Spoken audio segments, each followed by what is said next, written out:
river destinations in our area, but it recently recorded a 0 flow rate. That's a crazy situation. So our RJ Marquez made a trip to Garner State Park. Check out the conditions along the Frio River. Take a look. It's becoming a familiar sight at many local rivers. Low water levels leading to rocky patches and long stretches where water should be flowing. We've had a dry season and the rains are not coming around quite as often. Brett Rimkus has worked at Garner State Park for more than 20 years. He took us along the swimming area of the Frio River. So we're still getting flow here. There are springs that go up and down this river that fill it in as it goes along the way. On Friday, the U.S. Geological Survey recorded a river flow at Concan of 0.5 cubic feet per second, which the survey reports as an all-time low for this day of the year. Rimkus believes there's still water running under the rocks, but the flow is not ideal for tubers. Ideal tubing conditions is probably 50 to 75, even up to 100 cubic feet per second. Right now, you're looking at an area of the dam which is flowing still 25%. And as you can see, there is still water out here at the Frio River. Directly to the right of me, you can see many families are still enjoying the day swimming out here, but water levels are obviously lower than in previous years. Now to the left of me, you can see where the extensive drought has affected many stretches of the Frio River. This area right here has extremely low water levels. The Nueces County River Authority recently tested the Frio at 3 sites, and despite low water flow, officials say the river is safe to swim in and bacteria levels are currently not a concern. We got a good rain last week of anywhere from 1 to 4 inches in our area, in the surrounding area, so it did help us out a lot for midsummer. Rimkus says one good downpour will help get things back to normal. Park officials have not closed any areas along the Frio River due to the drought and water flow being the lowest in more than 10 years. So we're not as bad as in 2011. There's lots of these places that have deep water in them. They're deep pockets, the water's still flowing. Reporting from Concan, RJ Marquez, KSAT 12 News. That's crazy video to see, but that's not the only river dealing with situations like that. Right. You know, the Guadalupe has very low flow up near Spring Branch, and Justin Horn was out there yesterday. You can check that out. But further on downstream, past Canyon Lake and toward New Braunfels, you know, the Guadalupe is still flowing. The Comal is still flowing there as well. So if you're heading out there to go tubing, it'll be a slow float. But Is there going to be a lot of like getting up and walking? You know, pick your tube up. At points further upstream, like toward Spring Branch, that would definitely be the case, and near the Frio, as you saw there. But tubing is ongoing. New Braunfels on the Comal and Guadalupe, it's just again very slow. And the big story this weekend, guys, is going to be the heat. But there is a small chance for rain. Let's get back to the heat, though. Heat advisory in place today and tomorrow from noon to 8 p.m. That is the peak heat of the day. Here is what it is going to be today as far as highs go. 103 in San Antonio, 102 in Canyon Lake, 101 in Kerrville, all of us in the triple digits, 105 in Del Rio, 106 in Carrizo Springs, and 105 in Cotulla. This can be dangerous heat if you're not hydrated.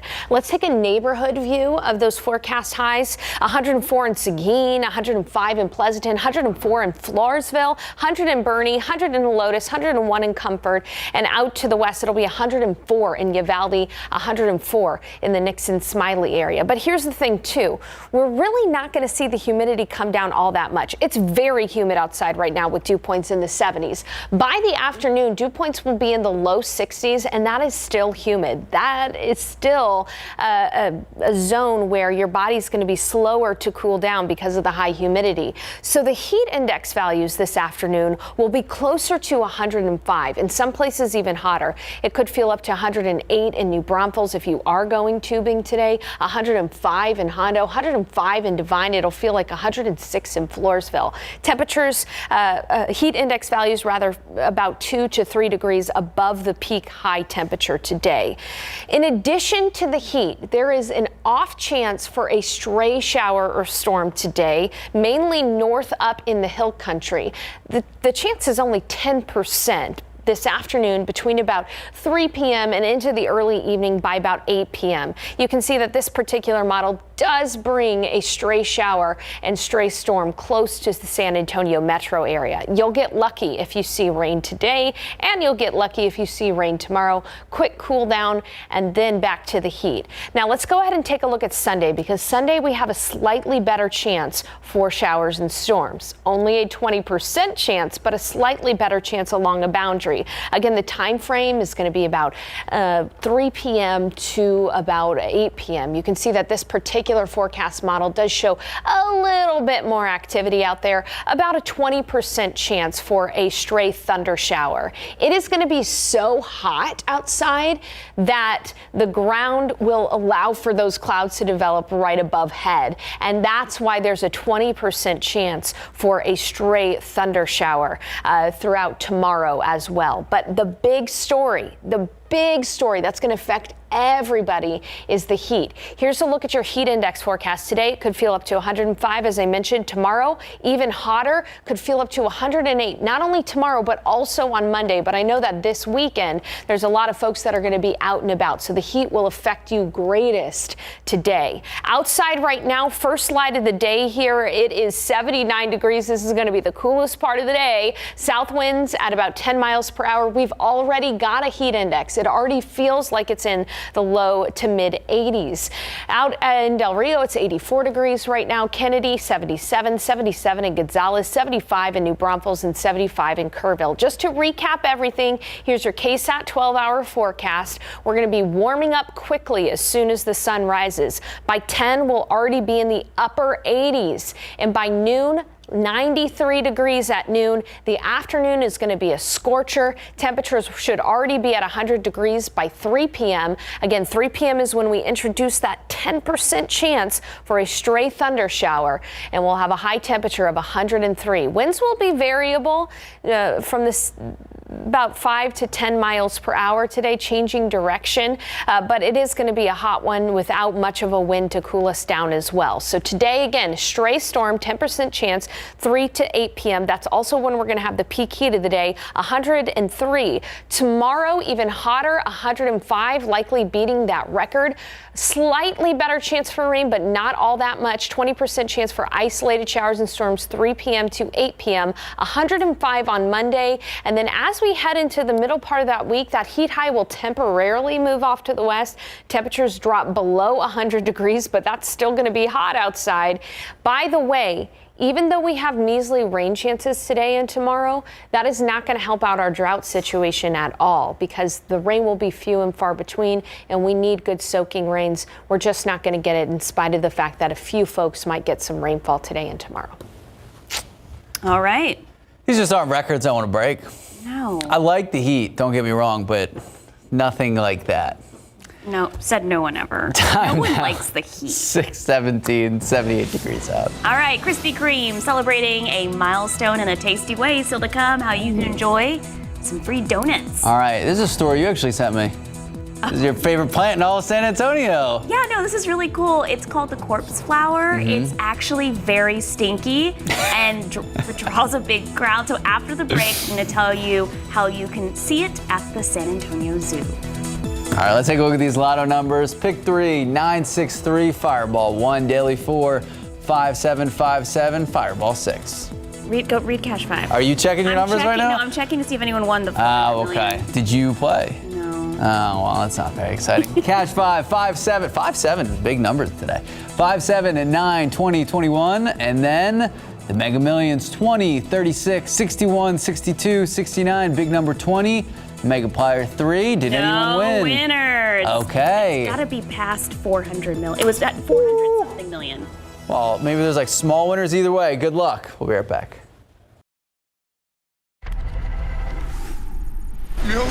He reclaimed his title as the one and only Thor. Oh, spoke too soon. Jane? Chris Hemsworth is back, but someone else wields the power and name of the mighty Thor. What's it been like, 3-4 years? 8 years, 7 months, and 6 days, give or take.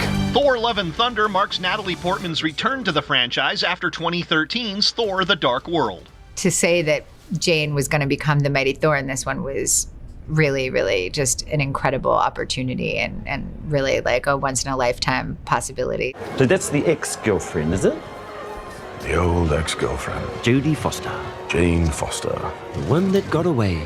the one that got away. Yeah, it was really an amazing opportunity to have this kind of dual side, that she's human and a superhero, and then how each affects the other, and to imagine what that feeling is to like have the powers and then not have them is also just emotionally interesting. Let's bring the rainbow.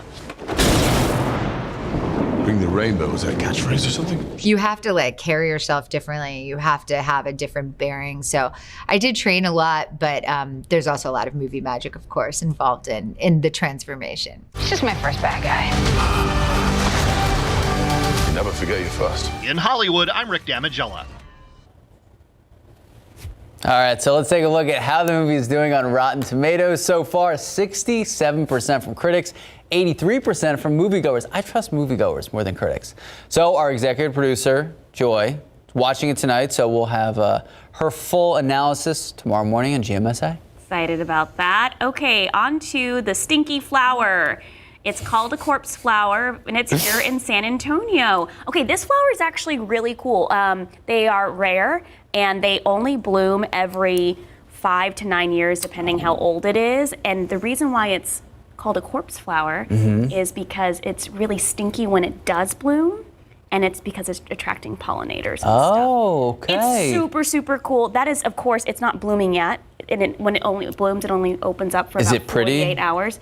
No, it's not very pretty. Oh, okay. But it's just something that's very rare and cool. And Jonathan Cotto is going to be live at the San Antonio Zoo, and he's going to tell us all about it. It can get up to 8 feet tall.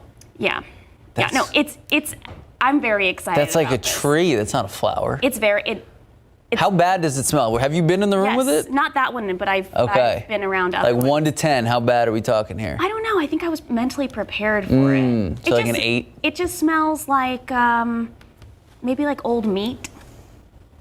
Phenomenal. Or like I don't know carnival. how you mentally. I also work I'm with, sorry, like, did you say fertilizers. carnival? Like like carnival smell that just is. Just to be clear, like are you saying carnival trash? a carnival smells like raw meat? No. Like like raw trash at a. Raw trash. Trash at a carnival.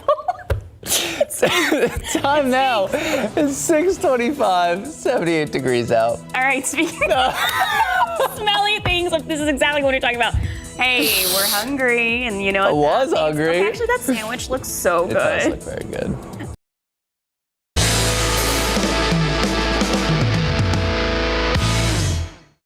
This restaurant has been in San Antonio for decades. It is an iconic spot to visit here when you're in the Alamo City.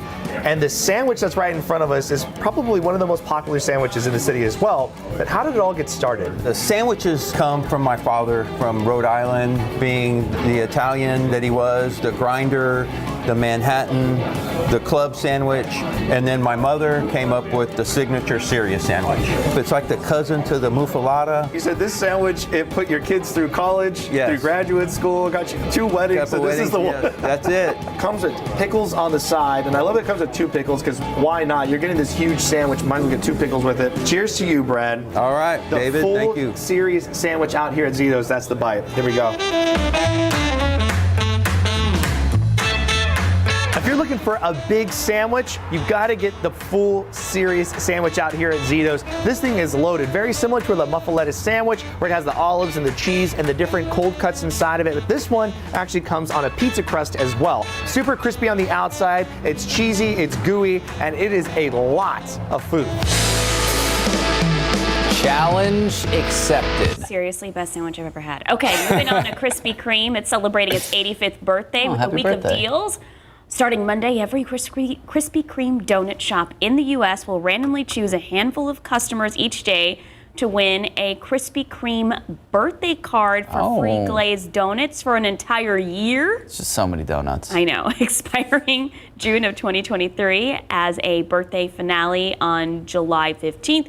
You can get an original glazed dozen for 85 cents with the purchase of a dozen donuts. You can buy a dozen, you get a dozen. For 85 cents. 85 cents. All those yummy details on KSAT.com. All right, time now, 6:30. I'd rather the sandwich. 6:30, 78 degrees out. All right, here's a look at what's happening in our next half hour. Good morning, I'm Jonathan Cotto. San Antonio Fire Department investigating a fire happening here at this used car sales lot located on the city's east side. We know a number of cars have been damaged. Coming up on GMSA, we'll tell you what we know. Good morning, welcome back, and happy weekend. It is 6:33. It is Saturday. It is July 9th, and oof, does it feel like it? Did you make it out and about the last couple days? Yeah, I mean, I'm outside. I have to keep my garden alive. Okay, how's that going? It actually, it's alive. That rain that we got a while back, I think it was like almost, 10 days ago? Okay. Or more. It actually really helped because it's like when you're watering and we're in the severe drought, it's just like you're trying to play catch up every day, trying to keep up, your plants alive when it's 105 degrees outside. But I just needed that ground to be soaked for one day so I could continue. I don't know, Sarah, do you know what I'm talking about? I know what you're talking about. Okay, Max still looking No, at me. I got you, but I'm an apartment dweller, so I don't really know. Makes sense. But here's the thing. There are a few things we really got to plan for this weekend, and the biggest thing is the heat. So let's talk about your weekend need to know. What do you need to know this weekend? Firstly, big time heat, okay? It'll be the hottest both today and tomorrow between noon and 8 p.m. How hot? We're talking about high temperatures of 103 to 106. The humidity will stay fairly high too, so it'll feel like 105 to 108 outside. A lot of us have weekend plans outdoors today. This is the thing you need to plan for, the heat. Make sure to stay hydrated with water this afternoon. Now, the other thing to watch out for is that we'll have a couple of isolated thunder showers, mainly tomorrow, but there's a small chance today too, with gusty winds. Plan for the heat. We'll be watching for those isolated thunder showers and send notifications right to your phone on the KSAT Weather Authority app. For most, though, it's just going to be a hot weekend, and in fact some of you may want to go to the pool this afternoon. I know Sarah is planning on it. Here's what you can expect. 93 at noon, 99 just at 2 p.m. and the afternoon high temperature is going to be 103, a 10% chance for a stray thunder shower this afternoon. The UV index is going to be extreme. Skin damage time within less than 10 minutes, so please plan accordingly. Make sure to use that sunscreen. Coming up, I'm going to show you the future cast where we're watching for some isolated thunder showers and a neighborhood view of how hot it's going to be in your neighborhood coming up in just a bit. Max and Sarah. Thank you, Sarah. We want to get back to that late breaking news. Crews on the scene of a fire at a car lot. It's happening on South W.W. White Road near MLK Drive. This is all on the city's east side. That's right. Jonathan Cotto is live there working to learn more information. So, Jonathan, what can you tell us? That's right, guys. Right now I'm located on the 800 block of South W.W. White off the corner of Lavender and Leonidas here on the city's east side. Right now, just an unfortunate situation. The owner of Race Auto Sales making the scene. I had a chance to speak with him. They're letting us know that one car was set on fire. That car fire spreading to about 5 others, completely damaging the vehicles at this used car sales lot here on the east side. Now, the owner tells me he's been here for about 3 years. This is the first time that he deals with this type of situation. He's had break-ins. Folks have gone in and stolen batteries and converters, but nothing to this extent. Now, arson did confirm that the fire started with one vehicle, and again, it spread to others. But luckily here, the damage just remained to those 5 vehicles. They were hoping that they could get camera surveillance video from the building itself, but unfortunately those cameras are not working. Now they're hoping that they can get surveillance video from a funeral home here across the street. But of course, arson is on scene and they are investigating the cause of this fire. As more information is made available, we'll make that information available to you. Reporting live, Jonathan Cotto, KSAT 12 News. Thank you, Jonathan. New this morning, we're gathering new information on a house fire on Rosewood Avenue and Blanco Road. That's near Hildebrand. Investigators think the blaze started around 3:45 in the morning from an apparent electrical problem in the attic. The fire spread quickly, but 7 people that were in the home got out safely, but there were a lot of animals inside as well, and unfortunately, 1 cat did not survive. Another investigation underway after a small fire on the northeast side, this one on Brettonwood near Warsbach and Loop 410. The fire was put out in a bedroom. There were no injuries, and everyone in that house made it out safely. Now to Uvalde, where we're following new developments. A Texas House committee, they're requesting surveillance video, the same video that shows the 77 minutes before officers breached the classroom at Robb Elementary. Now, DPS responded with a letter which the committee chair shared on Twitter. In that letter, DPS says the video would provide transparency and would not harm their own investigation efforts. But they go on to say that Uvalde County's district attorney instructed DPS not to release this video because the DA has the power to decide if anyone will be prosecuted in the case.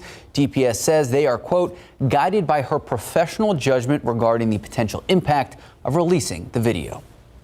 All right, now to politics. The First Lady will be in town on Monday speaking at the Latinx Inclusion Luncheon. So this is a yearly event aimed at collaborating on things like housing, health, racial equity, education, diversity, and inclusion. This is the first time in 2 years that the conference will be held in person. That's because of the pandemic. They will focus on health responses specifically for Latino children through the pandemic, and they're also going to be discussing the school shooting tragedy in Uvalde. Now to the president responding to mounting pressure to protect abortion rights.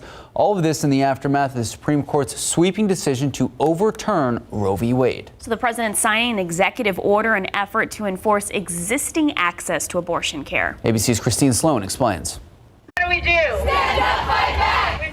With the Biden administration facing pressure to protect abortion rights after the Supreme Court overturned Roe v. Wade, the president now taking executive action. The executive order aims to expand access to medication abortion and emergency contraception, safeguard patient privacy, and bolster legal efforts to protect the right to travel out of state for abortions. Cannot allow an out-of-control Supreme Court working in conjunction with extremist elements of the Republican Party to take away freedoms and our personal autonomy. The president visibly frustrated, slamming the Supreme Court's decision. At least 14 states seizing nearly all abortion services, including Louisiana, where a temporary restraining order on trigger laws restricting abortion in the state was lifted. I think today the judge got it right. We certainly intend to continue to defend the laws of the state and to enforce those laws. We look forward to continuing this fight. This fight has just begun, and we make our arguments in Baton Rouge. The president calling on voters to elect more Democrats so Congress can make the right to abortion federal law. For now, without congressional support, the president says he has limited options. For God's sake, there's an election in November. Vote, vote, vote, vote. But in the meantime, I'm signing this important executive order. Vice President Kamala Harris also sitting down with state lawmakers to discuss the Supreme Court's landmark decision. This is real in the way that it is currently and will impact the women and the girls of America in a very direct way. The White House has asked Health Secretary Javier Becerra to come up with a specific plan to get this all done. Christine Sloan, ABC News, New York. Time now just about 6:42, 78 degrees out. All right, still to come, a Texas Yes. fisherman. Look at this, gets a big bite from a big fish. You don't want to miss this video, all caught on camera. I was talking about this on Twitter yesterday. It was crazy. Is that in Corpus Christi? No, I think it was Port A. Oh, I recognize that pier. Plus, there is no hiding from the heat, and you can feel it when you hop in the car this morning. Did you feel it this morning? Oh, yeah, instantly. All right, after the break, some quick tips on how to cool things off just in moments. Okay, Hey, we got sun. Sun's out, 78 degrees, and it's just going to keep on going up. Sirius Skyview will let us know how high when we come back. Good morning and welcome back. So if you've been driving a lot, you know the heat feels so much worse when you get right into the car. If you're trying to cool your car too fast and save on gas, well, Consumer Report says don't use remote start. Car's air conditioning works much better when you're actually driving, because the faster the engine turns, the faster the AC compressor runs, which lets the system cool more effectively.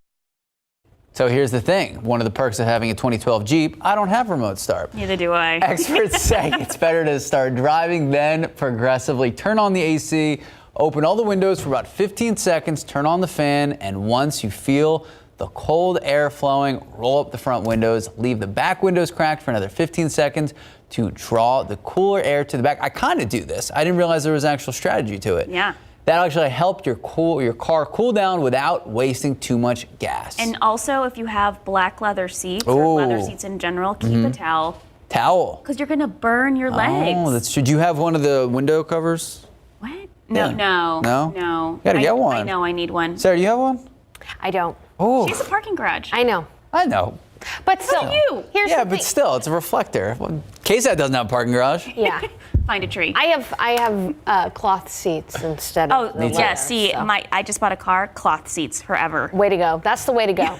And a lighter vehicle if you can, too. Yes. Hey, guys, it's not just us that's going to be sizzling. The entire state of Texas is going to be very hot today. Here's a look across the state. You can see that it's going to be up to 107 in the Dallas-Fort Worth area, so even hotter up north toward Dallas-Fort Worth, although they won't have quite as much humidity as we will have here in south central Texas. San Antonio's forecast high for the day is 103. Take a look at how extensively these heat warnings and advisories extend across Texas. Excessive heat warnings from Dallas all the way out to Mississippi, and heat advisories all the way from parts of Alabama to right here in south central Texas. Here's a look at our heat advisory across the San Antonio, the KSAT 12 viewing area. Just because Del Rio is not in the heat advisory and the Hill Country is not in the heat advisory, that doesn't mean it's not going to be hot. It's just that the criteria along this I-35 corridor will be reached for heat advisory. Air temperature 102 to 106, heat index up to 108, both today and tomorrow from noon to 8 p.m. during the hottest part of the day. One thing also to keep in mind is that there could be a couple of stray thunder showers, mainly across the hill country today, but it is possible to see one or two of those near the San Antonio metro area. Chance for rain today is only 10%. There's a 90% chance you're not going to get rain, and it is just going to be hot. Even with the loss of daytime heating there, any kind of rain chance goes away for the day. Here's a look at those neighborhood views of the high temperatures. It's going to be 104 in Castroville, 105 in Devine, 100 in Bulverde, 103 in San Antonio, 105 in New Braunfels, 104 in Seguin, and 105 in Pleasanton. Everywhere it's going to be hot, and we're going to have a higher heat index value too. So for your KSAT 12-hour forecast, in the 70s right now, but temporarily by 10, we're already going to be in the upper 80s. By noon, 93 degrees. At noon, 93 at lunch. And then in the afternoon, we're going to be in the 90s and even into the triple digits. By 3 p.m., 101, and a 10% chance for that stray shower or storm. That's it. Otherwise, 103 for the high temperature at 6 p.m. during the peak heat of the day. We're going to have variable winds at about 5 to 10 miles per hour. It is very humid outside right now. Dew points are in the low 70s. That's at the top of the scale. And in the afternoon, we're really only going to see those dew points come down into the 60s. So this is a look at the potential heat index this afternoon. One of the big reasons the heat advisory is in place is because your body's not going to be able to cool off that quickly because of the high humidity. Feeling like 105 in San Antonio, but elsewhere it could feel up to 108. So just to remind you, it's hot, y'all. You know it's hot. You know how to handle the heat. But a few reminders: check the back seat, beat the heat. Make sure you never leave children or pets in a vehicle, even with those windows down. Stay hydrated with some water, and remember those pets too. Bring them in if you can, and try to go on a walk with those dogs right now, because in the afternoon that asphalt could be too hot for their paws. Take a look at the satellite and radar across the state of Texas. There's some rain. There was some rain up in North Texas along a very weak cool front. And as we head into Sunday, that very weak cool front could spark off some isolated showers and storms Sunday afternoon from about 3 p.m. to 5 p.m. You can see that that coverage is a little bit higher around San Antonio, but the heat is going to be higher too. 105 on Sunday, beating that record likely. And again, just a 20% chance for isolated showers or storms.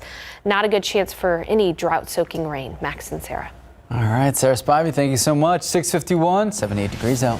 All right, later this morning on GMSA, how to turn your complaints into solutions. That's coming up at 8. There's an episode or a clip from Waiting. It's a great movie. Oh, okay. Yeah. All right, take a look at these Lotto numbers. Pick 3, 9, 6. I was like, why is Ryan Reynolds on our screen?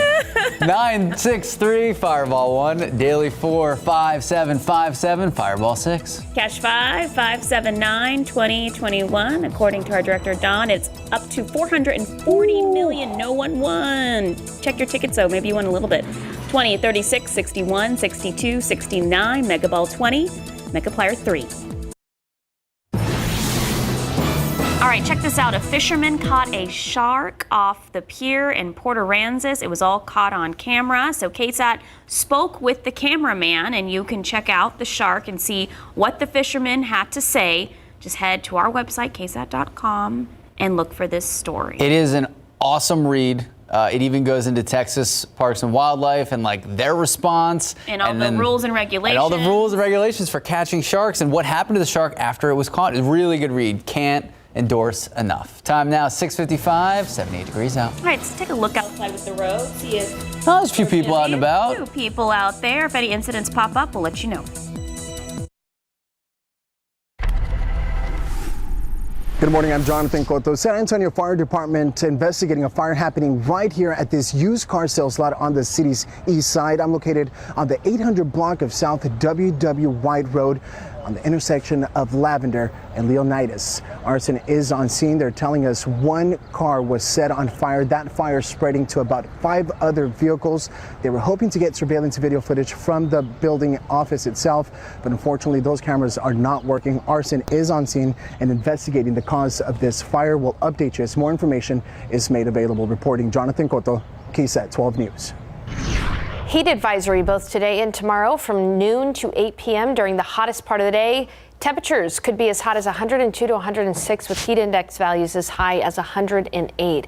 Here's a look at your forecast for the day. We'll be at 86 by 10, 93 by noon, 103 this afternoon. 10% chance for a stray thunder shower. Don't bank on the rain, bank on the heat. Make sure to practice heat safety. 105 tomorrow, slightly better chance for rain, only 20% though. And in the week ahead, not cooling down too much. By Wednesday and Thursday, we'll still be at 99 degrees. That is hot, but technically not at that century mark. Still, guys, again, I cannot stress enough, even for us, South Central Texans, this heat is going to be a big deal this weekend. Yeah, it's no joke. Please be safe out there. Hey, coming up at 8 a.m., our Jonathan Cotto is going to be live at the zoo with the corpse flower. Your favorite story of the day. I love it. They only bloom every, 4 to 9 years, so it's a big deal. We're going to take an hour-long break for Good Morning America. We'll see you back here, 8 a.m. You're going to want to check out that smell of death coming up. Live from KSAT 12, Good Morning San Antonio starts right now. Authorities say an argument between 2 men on the south side escalates to gunfire. This morning, 1 person in the hospital. We have the latest on the situation, the suspect, and what comes next. All right, it's going to be another hot one. 79 degrees at 8 o'clock this morning. If you're going to have to do any errands or mowing the lawn, you may want to do it early. Sarah Spivey will let us know how hot it's going to get. Good morning. It is 8 o'clock this Saturday. It is July 9th, and I got to say, we're in the way. It's a burner out It's there. a burner. Well, so even right now, it reads 78, 79, but it's like a humid 78, it's 79. a wall of humidity that you're literally swimming. Just swimming. All right, so Like Sarah, cutting it. you were saying it's going to be 105, but it could feel hotter than that? Tomorrow, the forecast is for 105. Today, so much cooler, 103. Okay, it's going to be very hot. And that humidity you guys were just talking about is also going to make it dangerously hot outside. Your body's not going to be able to cool down as easily. And that sweat isn't going to be able to evaporate as quickly. That's what humidity does to you. But you're right, outside right now, this is the best conditions for getting things done early this morning. It's 80 degrees at the airport, 79 at Stinson and Kelly, and 78 GMSA Randolph in the Converse area. Winds are variable, but generally from the south at about 5 to 10 miles per hour. Today, 103, as I mentioned, that heat index will be anywhere from 105 to 107. A 10% chance for a stray shower or thunder shower. Tomorrow, even hotter, feeling up to about 108, and a 20% chance for an isolated shower or storm. The big weather story, the heat. Everybody's going to be experiencing a heat. The lesser weather story, those chances for pop-up thunder showers in the afternoon. Coming up, I'm going to show you a neighborhood view of how hot it's going to be, and we'll take a look at the future cast in just a few moments. Max, Sarah.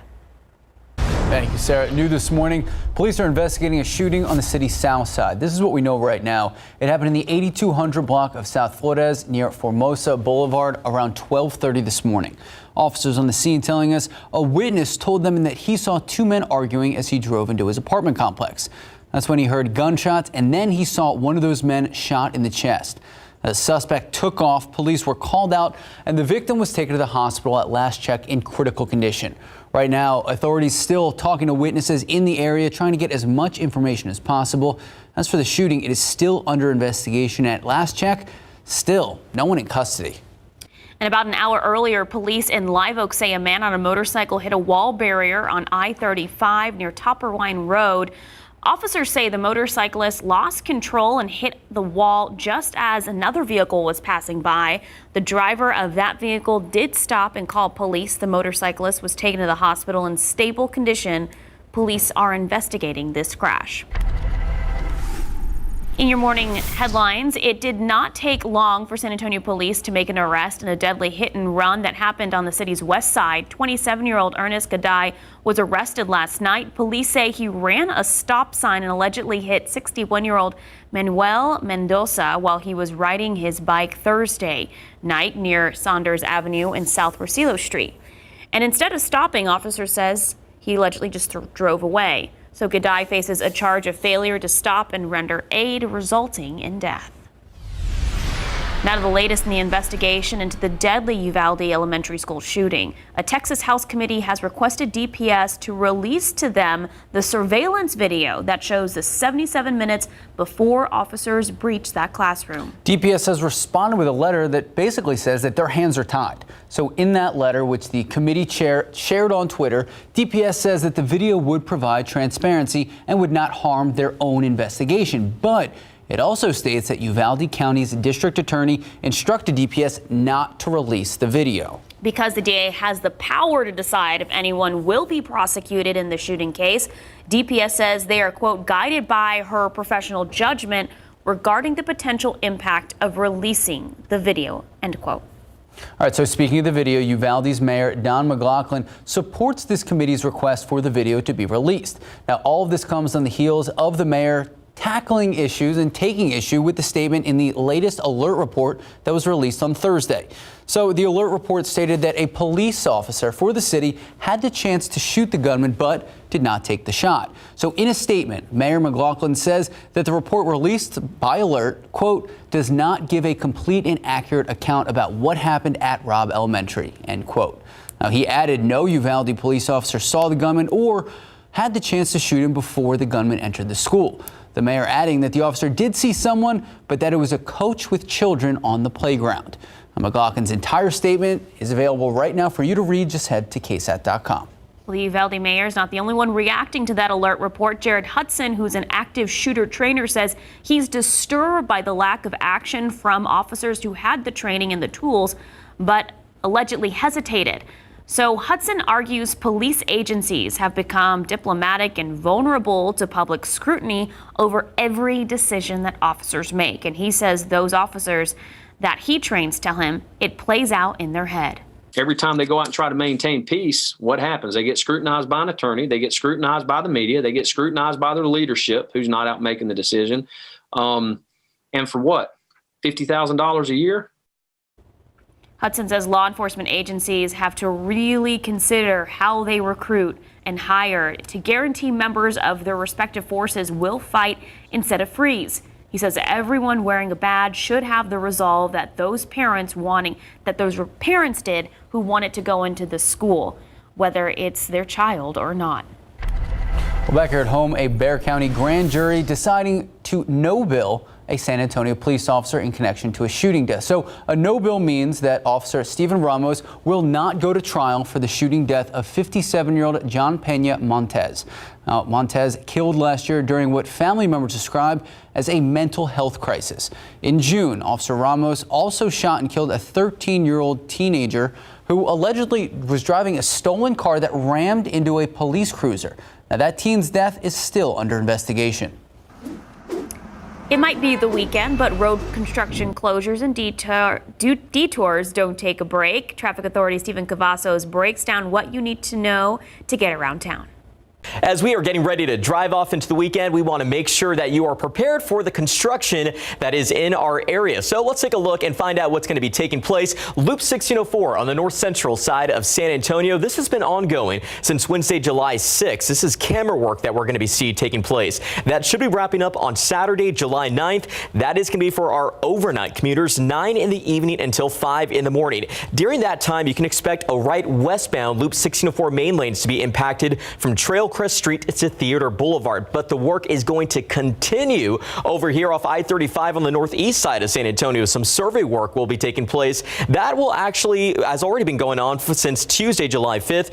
That should wrap on Sunday, July 10th. So 9 in the evening to 5 in the morning. Again, for those overnight commuters, the right southbound lane closure between Judson Road and O'Connor Road is where you can expect to see those closures. One last jump here to 281. We talk about it all the time. We are going to see bridge work taking place Monday, July 11th, 8 in the evening to 8 in the morning. Full closure of the Overlook Parkway intersection. Grab those phones, open your camera app, and you can scan this QR code. That's going to take you directly to the KSAT traffic page that has a list of the current closures that are taking place throughout the month of July. So head over there for more details. All right, Stephen Cavazos, thank you so much. 8:08, 79 degrees out. All right, still ahead, the merger between Spirit and Frontier Airlines has hit some turbulence. We'll tell you why the merger has been delayed again. See what you did there with the turbulence? Yeah. It's all up in the air. Oh. Say, speaking of the air, wow, not a cloud out there. It looks gorgeous, but it is humid and it is only going to get hot today. We're going to check in with Sarah Spivey in just a few moments.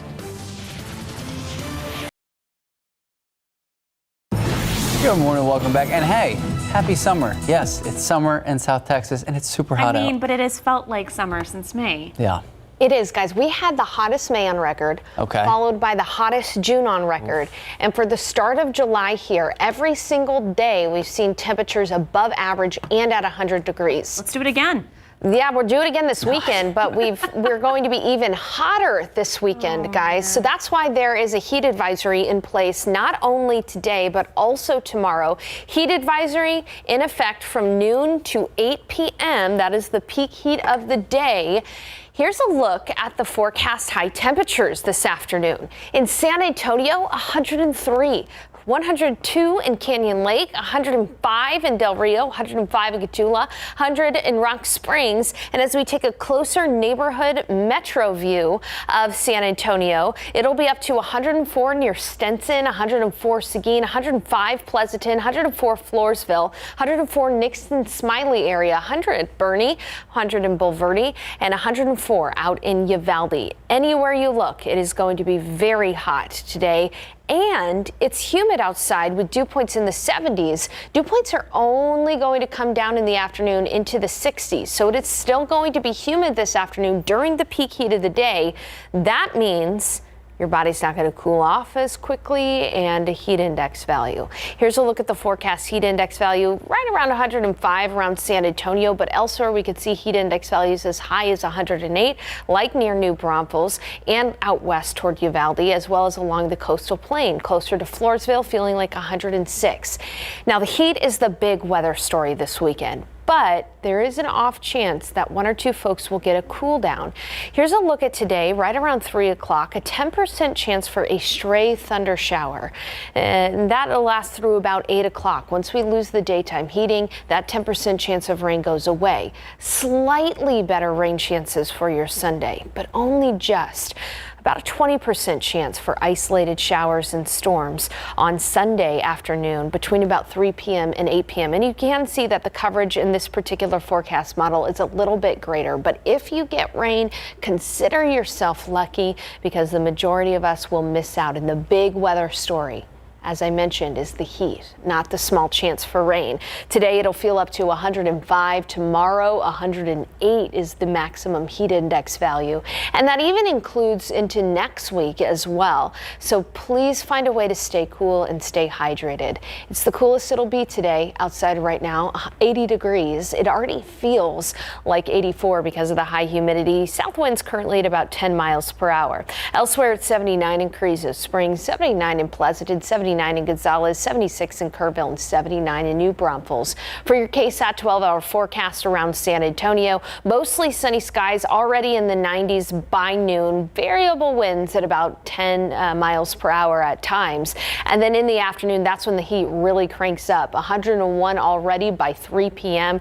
Keep in mind that we do have that 10% chance for a stray shower through about sunset, and then 103 for the high temperature at 5 and 6. It is going to be a very hot day, very hot extended forecast as well. Again, tomorrow between 3 p.m. and 8 p.m. only a 20% chance for rain, even hotter, likely close to the record of 103. Forecasting 105 Sunday and Monday.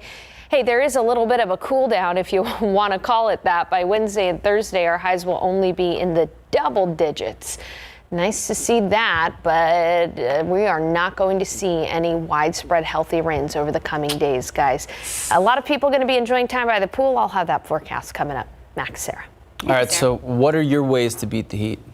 I usually stay inside. That's fair. Yeah, I'm going to the pool today. Okay. I may regret that decision. All right, so what's the tactic for the pool? You got the big hat? Big hat. Sunscreen? SPF 50 and above. 50 and above. Yeah, I got to preserve the wrinkles. That's true. And skin cancer. Preserve or prevent? I mean, prevent. Okay, that's Yeah, I don't have wrinkles yet. Me neither. Right. Time now, 8:16, 79 degrees out. All right, the South Texas Blood and Tissue Center, they need your help. Just how low their current blood supply is, we'll tell you coming up. And this is Max's favorite story right here. Oh my goodness. So in the midst of the uncertainty about Elon Musk buying Twitter, the social media company has decided to let go a lot of their employees from one specific department. We're going to explain next. So much going on with that. All right, pick 3, 963, Fireball 1, Daily 4, 5757, Fireball 6. All right, so 5-7 really the two numbers of the day because your cash 5 is 5, 7, 9, 20, 21, and then here we go. Mega Millions. So the jackpot is up to $440 million. Just a little bit. Just a little bit. I would just take the $40. Take a look at these numbers. 20, 36, 61, 62, 69, big number 20. Mega Player 3. Good luck. We'll be right back.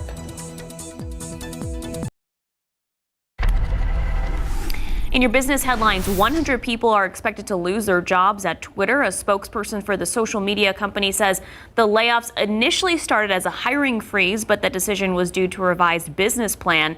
The layoffs will affect the company's recruiting team. This is just one mess that happens to be on top of the other thing.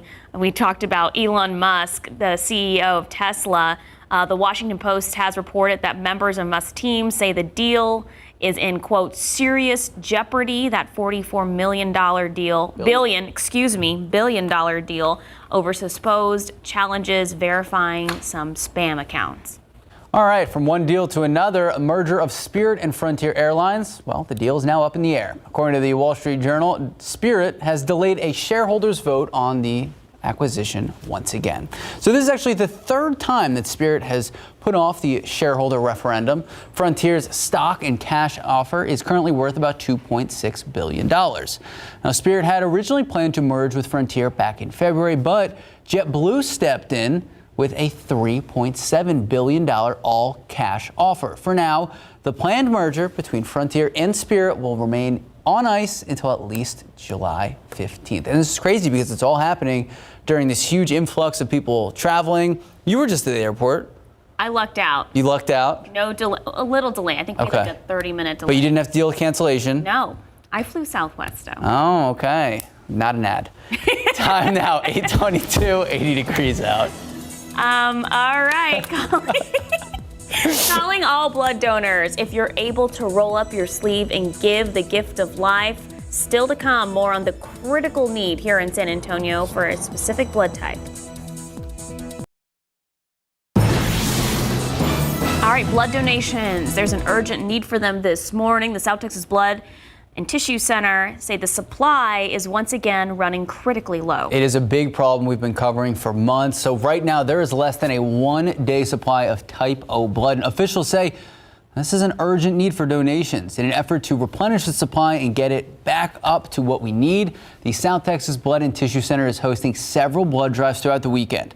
Now we have several today, tomorrow, Monday. To find out where and when these drives are happening, just head to KSAT.com. Let me tell you something. When you donate, and it's going to be 100 degrees outside, you know what's really, really cold?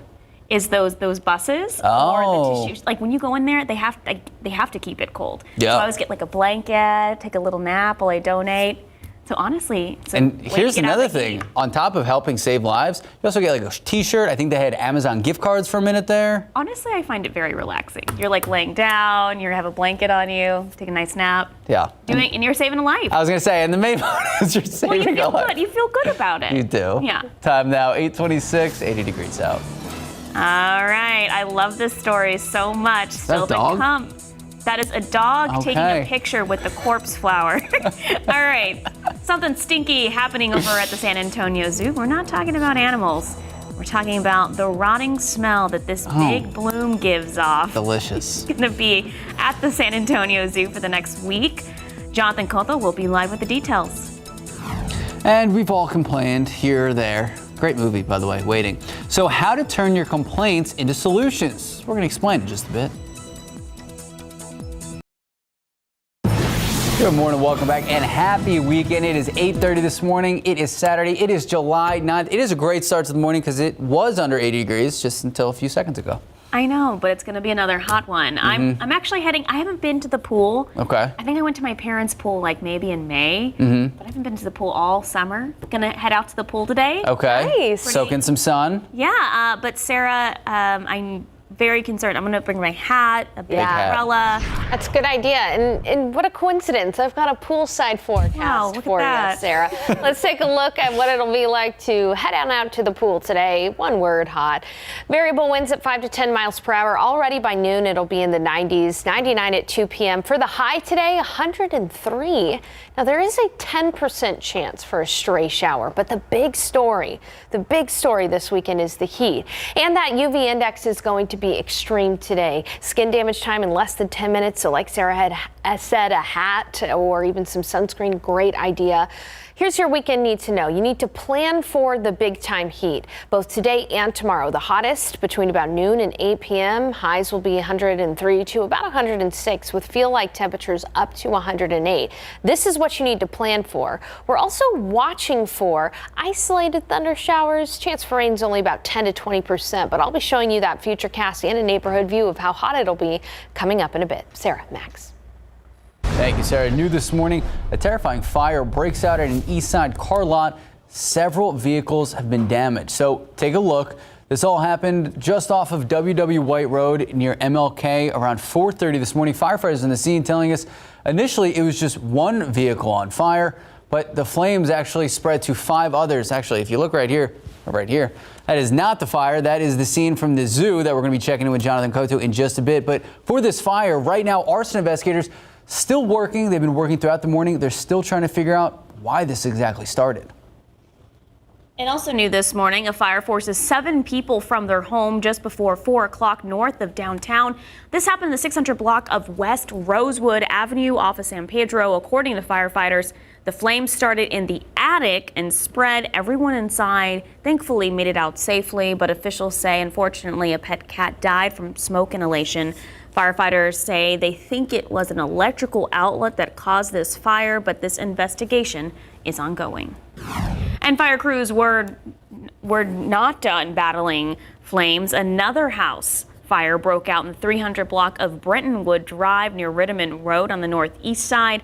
Firefighters were able to put it out quickly. They say the fire started in the bedroom of a home. No injuries were reported. Authorities say the fire has been ruled an accident. Damage is estimated around $10,000.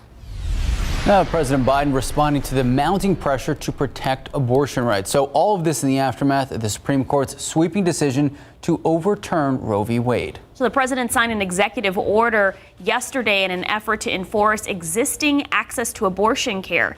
ABC's Christine Sloan has the latest. What do we do? Stand up, fight back.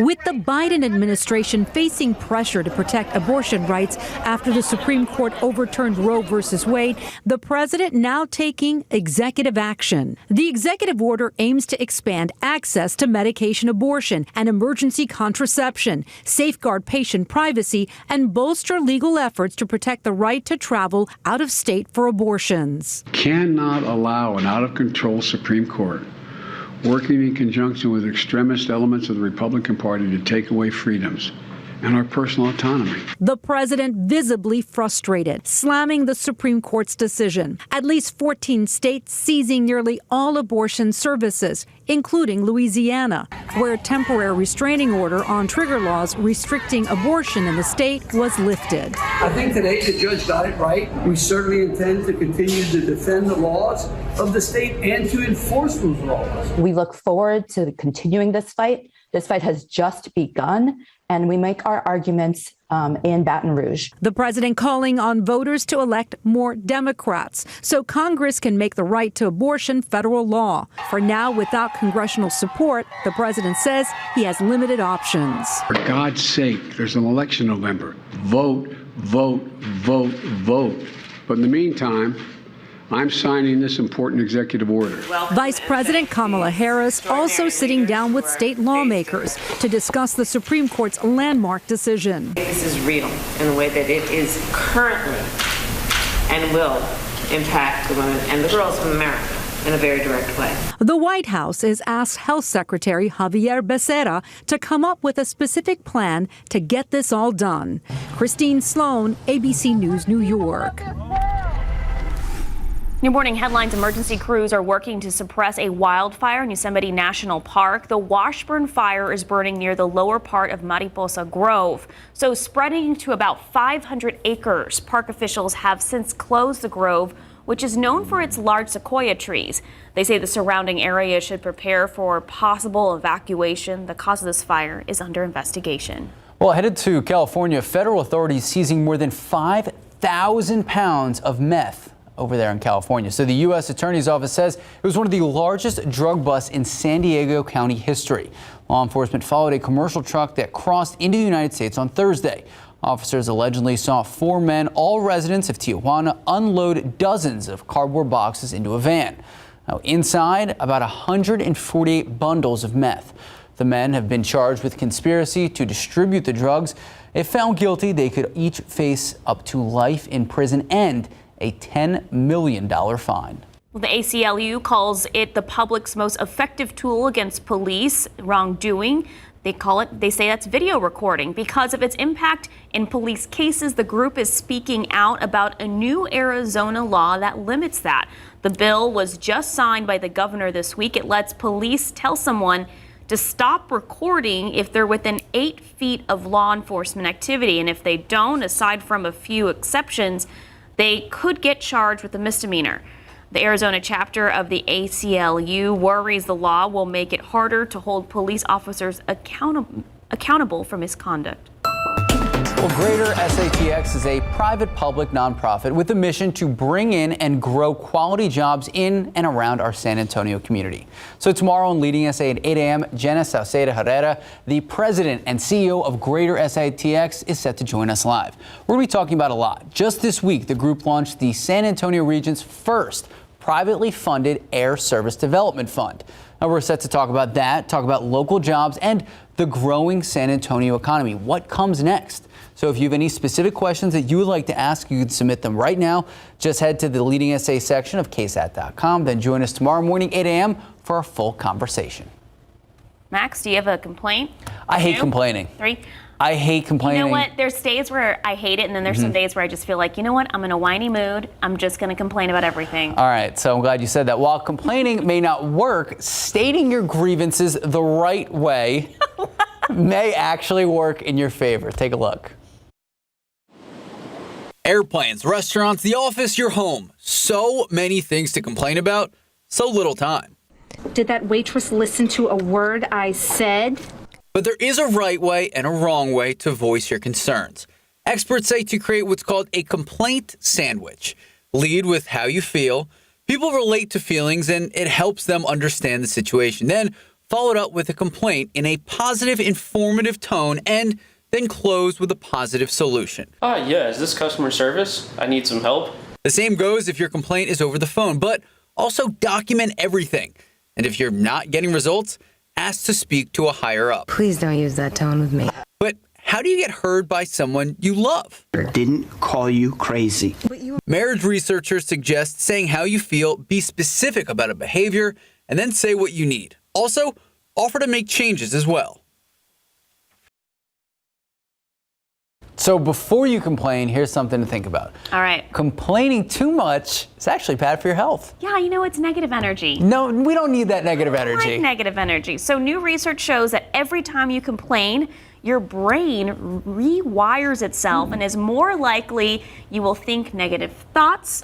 Okay. So it can also shrink your hippocampus, and it can lead to memory loss. Wow. Ooh. All right, so science has also proven that complaining increases your level of stress hormone, cortisol, and can spark problems with sleep and digestion. Too much cortisol can also cause heart disease. So it's a happy balance. Moral of the story is you can complain, but do it in a positive way and keep your energy positive. Right.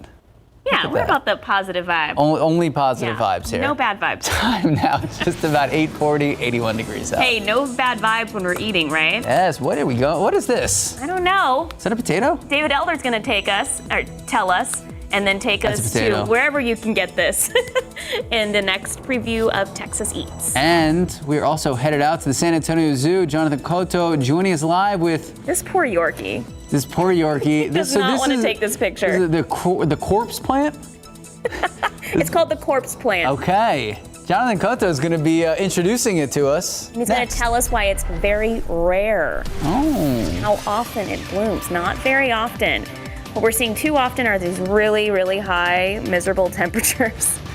But Sarah Spivey says there is a heat advisory and it's serious this weekend. She'll tell us about it when we come back. Good morning and welcome back. All right, so it's a story we've been talking about throughout the morning. Your favorite plant? Yeah, it's called a corpse flower, and the San Antonio Zoo has acquired one of these super rare flowers that only blooms every several years. Jonathan Cotto is out there live. Jonathan, what are you learning about this flower, and when do zoo officials think that this one in particular will start its bloom?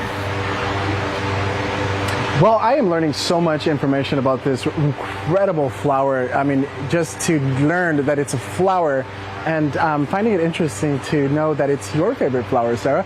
Mine's the carnation. But this is pretty cool. I think you take the trophy when it comes to this one. But with me is Ariana Duffy. She's a conservationist and research technician here at the San Antonio Zoo.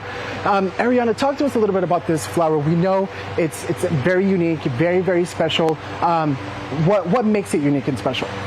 So this plant is actually very endangered. It's native to Sumatra and Indonesia, and it's estimated that there's only about less than 1,000 of them left in the wild. So that is an important factor as far as for concentration work that we're planning on doing. But probably one of the most unique characteristics about this plant is the way it pollinates. So it basically, when it starts to bloom, it will heat itself up and emit a very noxious odor, which a lot of people have described can smell like smelly feet or rotten flesh, hence the name corpse plant. And so this way it attracts certain carrion eating insects that will basically help pollinate it. Super cool, Ariana, super cool. Now from this moment, how long does it take for it to bloom? Because I know we're on bloom watch right now. Right, yes. So right now we're estimating that it could bloom as early as next week. We've been monitoring daily growth rates. Currently it's in the stage where it's growing several inches a day. Well, thank you so much, Ariana. Well, we're going to continue to stay here at the San Antonio Zoo on Bloom Watch. Sarah, we're going to keep an eye out on your favorite flower, the corpse flower. Folks, if you have nothing to do this weekend, make sure you make your way over to the San Antonio Zoo. This is definitely a sight to see.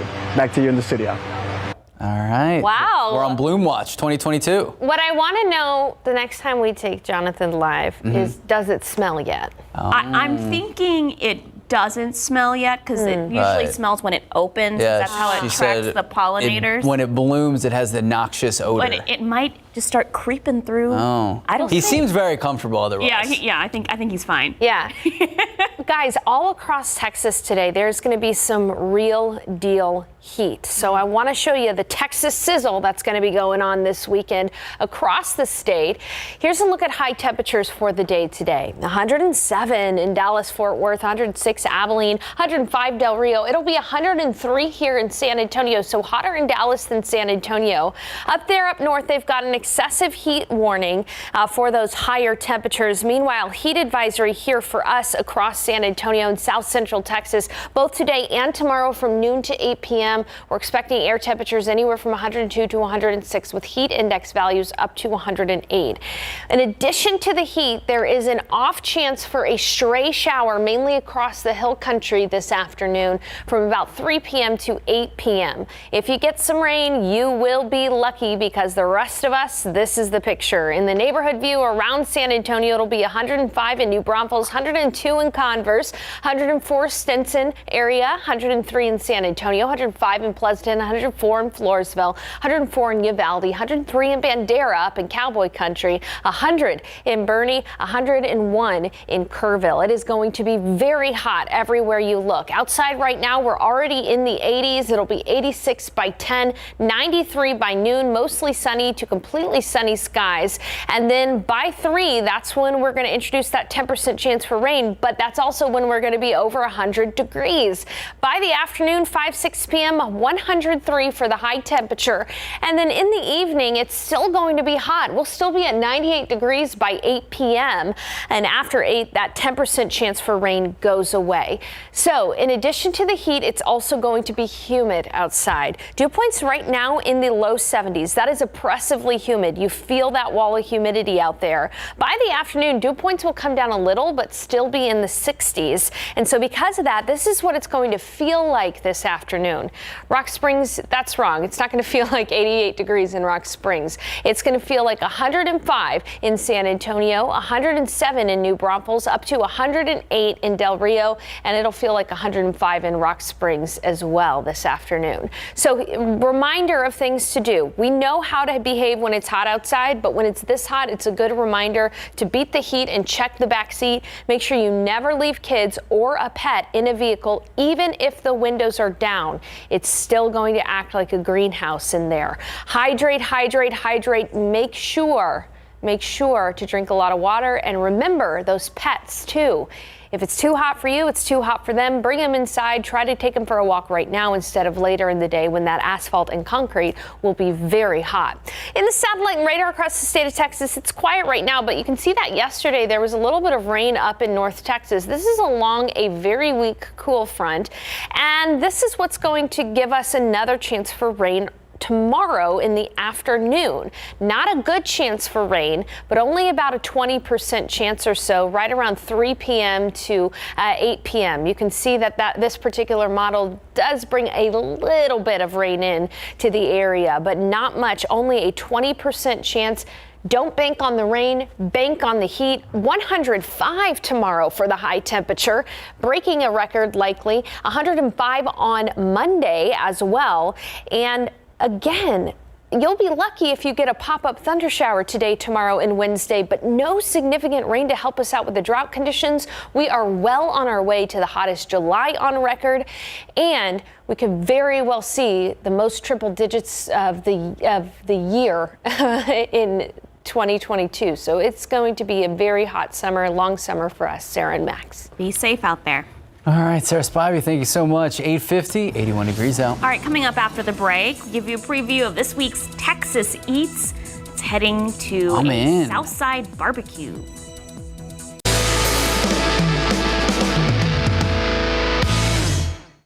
I'm gonna start here with the potato. Talk to me about what's inside. This is our Texas tater. It's fully loaded. It has butter, cheese, sour cream, pico de gallo, jalapenos, chopped brisket. If you're feeling extra hungry, you gotta get the loaded baked potato. You get brisket in there, a little bit of sour cream, butter. The potatoes cook perfectly, pico de gallo, jalapenos on top as well. And this thing is massive. Is this a favorite? It is a big favorite here. We do tend to run out. Try to meet the demand. Yeah, those spuds are hot out here, yeah, y'all. You gotta come get them while you can. I'm in. Yes. Time now, just about 8:55, 81 degrees out. All right, I'm hungry. So if you have a sweet tooth and love cookies, today is your day. We'll tell you why. Come back. All right, there are so many days to celebrate around the year. Today is better than most. What is your favorite kind of cookie? I would say probably chocolate chip. All right, mine too. One of us needed to say sugar cookie because today is National Sugar Cookie Day. If it has frosting on it, then it's my favorite cookie. Anything with frosting. So the popular baked good was first called the Nazareth cookie after the Pennsylvania town where it originated. German Protestant bakers may have brought the recipe with them when they immigrated to America in the mid-1700s. So look at that. We're bringing sweets and factual history. There you go. History fact of the day. Time now, 8:57, 81 degrees out. All right, still ahead on GMSA, the Houston Astros standing with Uvalde. How the team is encouraging the community and helping the children there heal.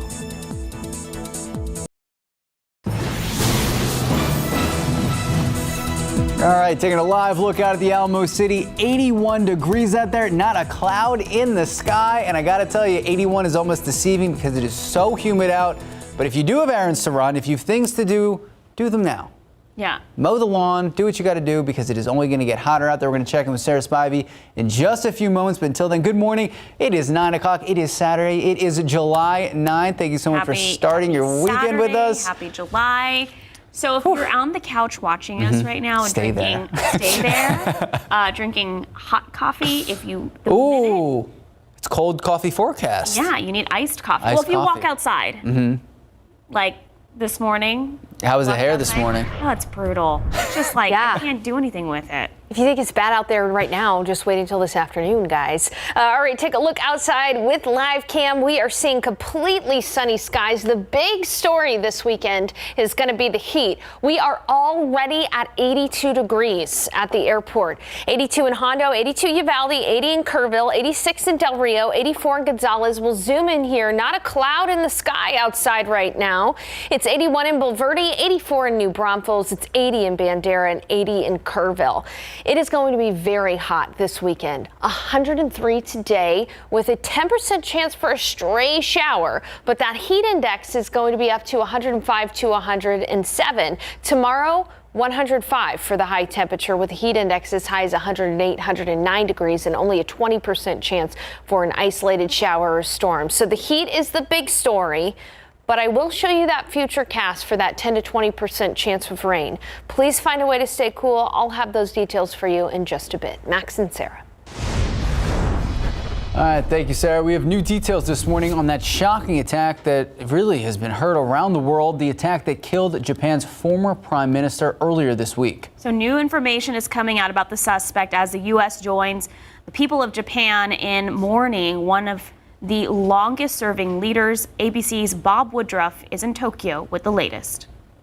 This morning, the country of Japan in profound mourning and the world in shock following the brazen assassination of former Japanese Prime Minister Shinzo Abe.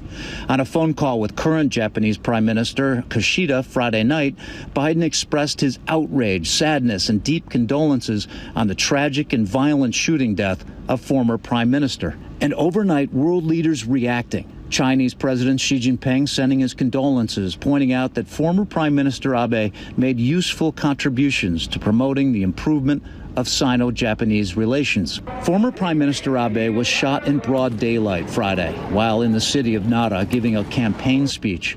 After collapsing, the 67-year-old was immediately airlifted to a nearby hospital where he was pronounced dead soon after. The suspected shooter, 41-year-old Tetsuya Yamagami, was quickly tackled by security and has been charged with attempted murder. In police custody, he has now confessed to the killing. Japanese police saying the suspect confessed that he committed the act as he had a grudge against a specific organization and believed former Prime Minister Abe was part of it. A homemade gun appears to have been used in the attack. So it appears to be a craft-produced firearm, and in this case, it looks like a fairly simple, even slightly crude, smooth-bore, probably muzzle-loading weapon. The attack stunning a nation where incidents like these are incredibly rare. When you talk about guns, it's gun-free. So people in Japan take for granted that that kind of violence does not take place. Japan, a country of 127 million people with some of the strictest gun laws in the world, saw just 10 reported shootings in 2021. All right, that was ABC's Bob Woodruff reporting. Well, back here at home, San Antonio police searching for the suspect involved in an overnight shooting on the city's south side. It happened just after midnight in an apartment complex on South Flores near 410. Police tell us 2 men were arguing, then 1 man was shot in the chest. Now, that victim taken to the hospital at last check in critical condition. So far, there's no description of a suspect, no suspect in custody, but police are still working, trying to figure out what exactly happened and who was responsible. Well, now to a shooting investigation at a local hospital. San Antonio police tell us an elderly man was able to get a gun inside and believe he used that gun to shoot his wife before turning it on himself. So this happened yesterday just before 10:30 in the morning at Methodist Hospital in the medical center. Officers say a hospital employee found both bodies in one of the hospital rooms. Methodist Healthcare says they are providing counseling for its staff. All right, well, this morning, a reminder, if you live in and around Kirby, there is a boil notice, so boil your water before you use it. The good news is the water service is back again after an outage on Friday, but the city says there is still a low water pressure, so water used for cooking, drinking, and brushing your teeth must be boiled. The public water system will issue an alert when that boil is no longer needed. Well, the First Lady will be in town on Monday to speak at the Latinx Inclusion Luncheon. This is a yearly event aimed at collaborating on things like housing, health, racial equity, education, diversity, and inclusion. This is the first time in 2 years that the conference will be held in person due to the COVID-19 pandemic. They will focus on health responses specifically for Latino children through the pandemic and the school shooting tragedy in Uvalde. And speaking of Uvalde, Houston Astros doing their part to encourage the community there. The team offered baseball, ice cream, promotions, giveaways to the community. At Memorial Park, a play ball baseball event was run by the Astros Youth Academy players and staff. The Astros owner says he spent time with those families who lost loved ones and plans to bring families to a game in Houston in August. Time now, 9:06, 81 degrees out. Well, still to come on GMSA, a guide gives us a glimpse into the past. And you can find it right here in San Antonio, the trail along Mission San Juan. That's coming up. And it's a story we've been following very closely through the morning. Sarah, you want to talk about your favorite plant? Yeah, it stinks. No, it really does stink. It's why it's called the corpse flower. It's super rare. It only blooms every several years. Jonathan Cotto there is live from the San Antonio Zoo, and he'll give us a preview in just a bit. But first, taking a preview of the weather, a live look out at the Alamo City. It looks gorgeous out there. The problem is it is going to be super hot out there. We know cooling centers are open through the weekend. We have heat advisories. We'll be checking with Sarah Spivey for all you need to know in just a bit.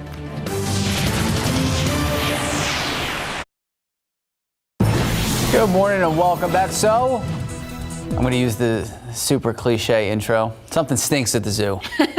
Something stinky's happened at the San Antonio Zoo. No, it's the corpse flower. It's a very rare flower that the San Antonio Zoo has. Oh my gosh, someone's getting proposed to in front of the corpse flower?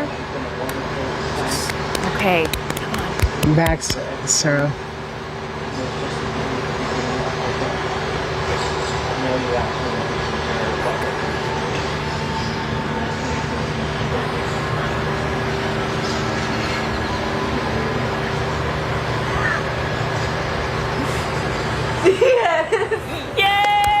Ladies and gentlemen, and she has said yes. Big round of applause. Max, Sarah. This is what we have fortunately been able to witness here this morning. This is such a unique experience here, not only this plant, but this proposal this morning. We have been very, very privileged to witness this proposal. As you can see, families and friends here supporting the couple who have taken advantage of this very rare and unique experience here at the San Antonio Zoo in front of the corpse flower. As we know, she is a huge Harry Potter fan. She was on a scavenger hunt here at the San Antonio Zoo, and of course is a huge fan of the corpse flower herself. But That was incredible. I am trying to hold back the tears. I'm glad she said yes. If not, this would be a different live shot for everyone here this morning. But I'm going to have Ariana talk to me a little bit because I smell something in the air, or at least I thought I did, but it's not exactly the flower. Can you talk to us a little bit about the special scent that the flower releases? Sure, yeah. So it's probably a little bit early to be smelling it right now, just because it's not yet ready to bloom. But when it is, you are going to smell something that's been described in a myriad of different ways, ranging from rotten flesh, stinky cheese, yummy, moldy bread. I mean, you name it. All the stuff we love to smell, right? All the stuff we love to smell. Yeah. The stuff that flesh flies and dung beetles love to smell, and they're the ones that are attracted to it. Ariana, why does it have that scent? What makes it smell that way? So the plant has sulfur compounds, so that's why it tends to emit that noxious smell when it heats up, but it's also made up of 30 different chemicals. So between all those chemicals and just the sulfur base, it has the kind of scent that those insects are looking for. Right. That is so cool. You know, one thing that I find incredibly fascinating, Ariana, is the fact that this cool looking flower is an endangered species, and I didn't even know about it till today. Isn't that just right? And mind-blowing? most people don't even know about this plant. It's, like you said, it is endangered, and it's estimated that there are less than 1,000 of them in its native habitat of Sumatra, which is Indonesia.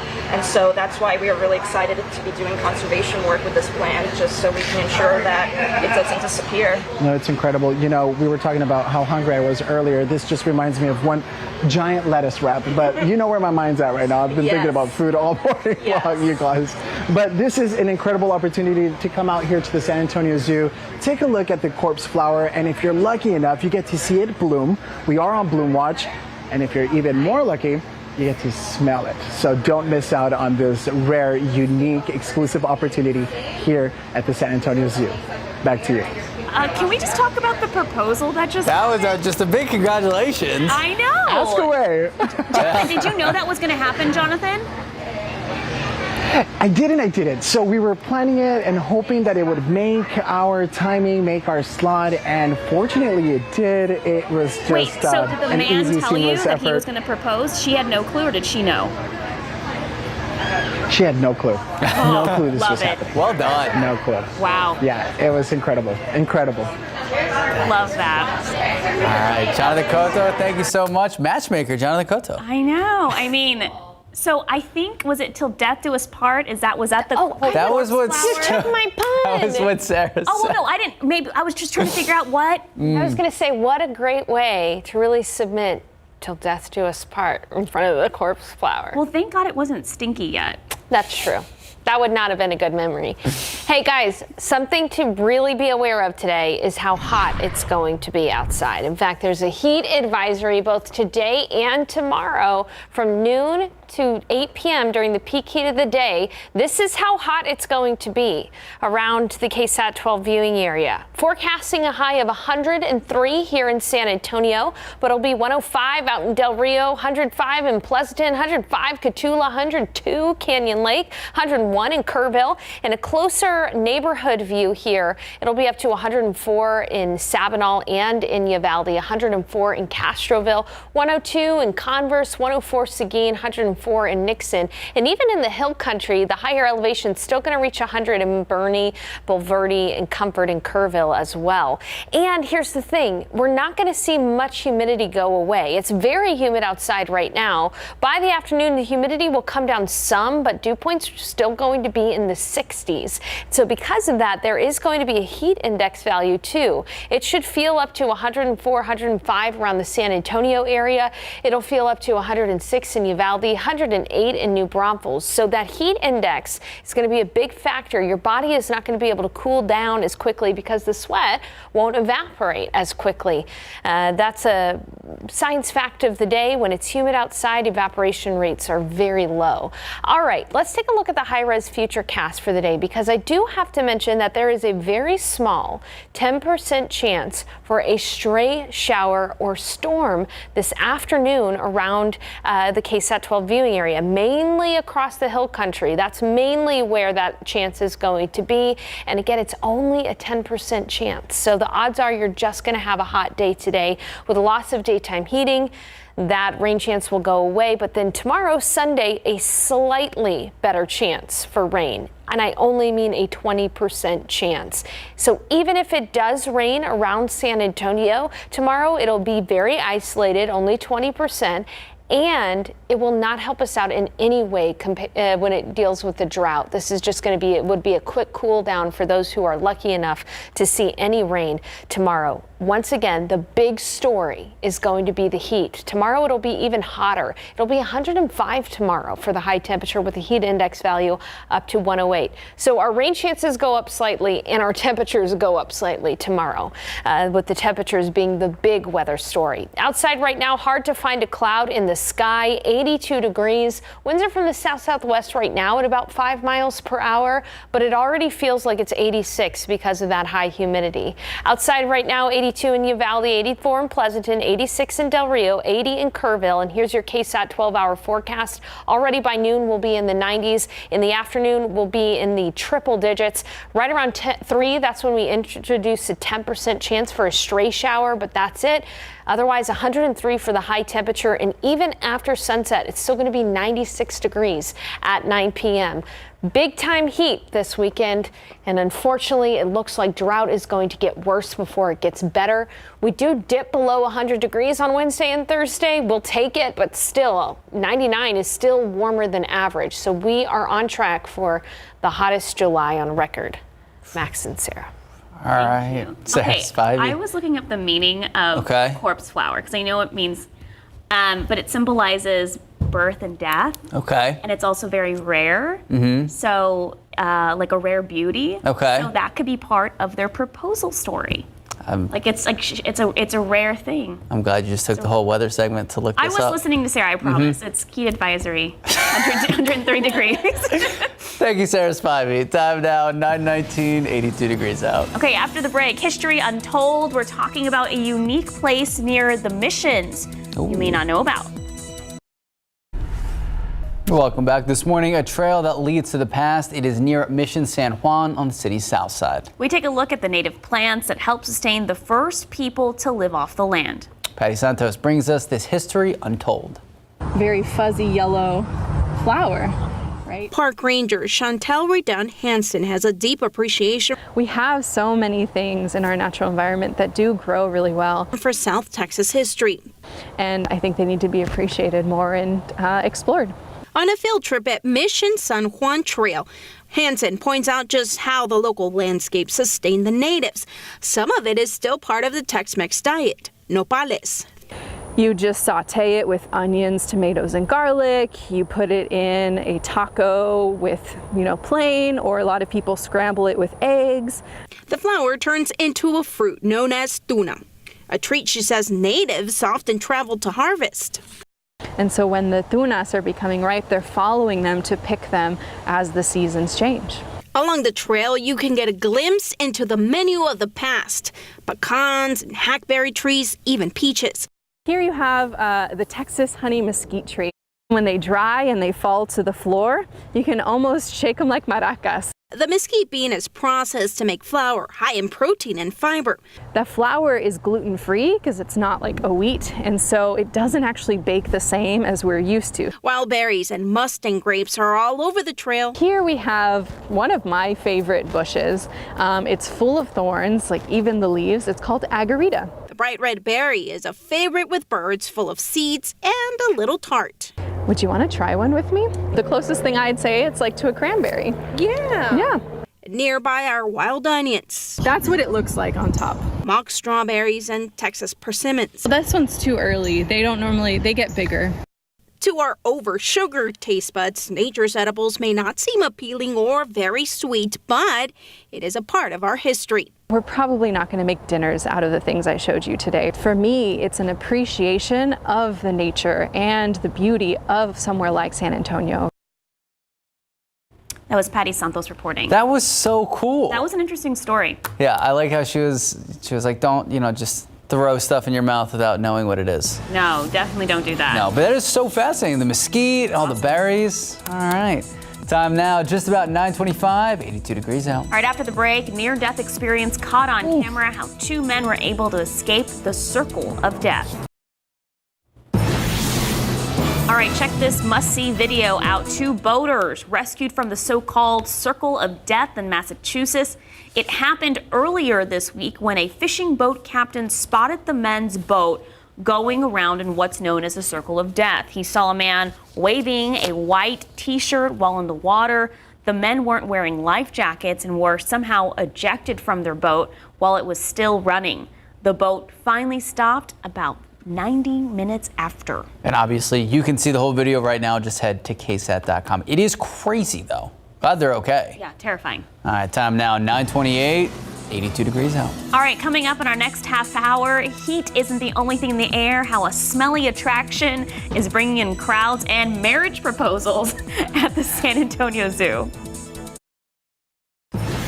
Good morning, welcome back, and happy Saturday. It is 9:31. It is Saturday, July 9th. We both just came off of our respective weekends. Did you make it out and about? Not really. No? Stayed inside, avoided the heat? Thursday, I think I left one time. I went to Half Price to get a book. Nice. And then I came back and didn't leave again. Did you finish the book? No. Okay. I'm trying here. I know. But it's a good day, maybe just to stay inside. Catch up on, did you watch the Netflix Stranger Things? Did you finish it? I did. It was like 2 hours. It was a lot. Sarah Spivey, did you watch Stranger Things? No, I've only watched like 1.5 seasons. Oh, so girl, I'm you gotta behind. catch up. I'll try to. It's so good. But yeah, a lot of people will be inside, but a lot of people will also be out and about doing weekend activities, perhaps floating on the Comal or Guadalupe rivers. Now, the flow rate is a little slower on the Comal and Guadalupe, but you'll still be able to float. Here's the deal, though. It's going to be very hot. You know, even by 10 here, we're going to be at 86 degrees. Around noon, 93, 103 for the high temperature. A 10% chance for a stray shower or storm. The UV index today is very high. It's extreme. And skin damage time within less than 10 minutes if you don't have that hat on, that sunscreen. Plan accordingly. So here's what you need to know this weekend. Thing to plan for is that big time heat. All right, we're going to have the hottest temperatures from about noon to 8 p.m. Highs will be 103 to 106. It will feel up to 108 though this weekend. So that's the big story. The second thing to look out for that we'll be watching for, just some isolated thunder showers. And you know, honestly, chance for rain's only 10 to 20%. So that's why the big thing to plan for is the heat. I'll be back though to look at that futurecast and tell you how hot it's going to be in your neighborhood coming up. Max, Sarah. Thank you, Sarah. Now to the latest in the war in Ukraine. The United States sending a new large military aid package once again. ABC's Tom Sufi-Burridge is on the ground there with the latest. This morning, the U.S. ramping up military aid to Ukraine once again. It includes 4 more HIMARS, the high-precision U.S. rockets, able to hit targets more than 40 miles away. And crucially, the US now also providing Ukraine with 1,000 precision-guided shells for US-supplied howitzers. The deadly accuracy of these munitions sure to make a difference too. Republican and Democrat senators in Kyiv this week saying Putin must be defeated. Hold the east, protect Odessa, get more HIMARS systems in here, and I think we're going to win this thing. So far, Russia overpowering Ukrainian forces and advancing in the eastern Donbass. But a US official saying new US-supplied weapons are making a difference in that brutal artillery fight. And more word on Alex Druki, a US veteran captured by Russia when fighting for Ukraine. Speaking to his mother in this phone call. That they're working hard on your case. It just might be a while. The devastation inflicted on Ukraine vast. And this illustrates what Russia is doing here in Ukraine. This was the Antonov AN-225, a cargo plane, the largest aircraft in the world. It was a source of pride for this country, and look at it now. It's wrecked. Devastating to witness, this plane known as Dream transported life-saving goods to the US during the pandemic. Everyone wants to know, are you going to rebuild this plane one day? Yes, definitely, says Antonov manager Yevgen, because it's the pride of Ukraine. So the Ukrainian dream could lift off once again. Well, compare the image of the aircraft in flight to the aircraft today. But some really good news. We've seen evidence that the project to rebuild this aircraft is already underway. We can't show you that evidence for security reasons, but Ukraine's Aviation Project Dream is back on.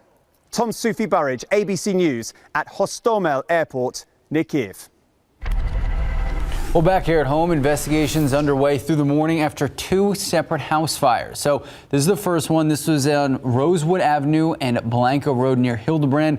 Investigators believe that the blaze started around 3:45 this morning, and they believe it started from an electrical situation in the attic.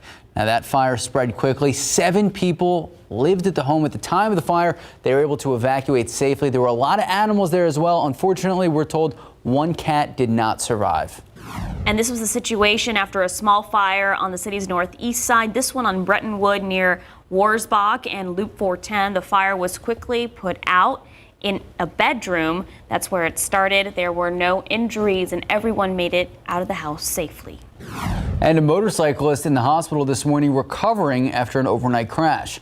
This is what we know right now. Police in Live Oak tell us he crashed into a wall barrier on I-35 near Topperwine. Officers say a passing driver called 911. That motorcycle was taken to the hospital, expected to be okay. All right, and it's a story of the morning. It doesn't smell great, but we got to talk about what happened the last half hour. Okay, so we took Jonathan live. We didn't know there was a proposal happening right in front of that flower. Jonathan, that was exciting. Can you tell the audience that missed it a little bit about that proposal? That was very exciting. Yes.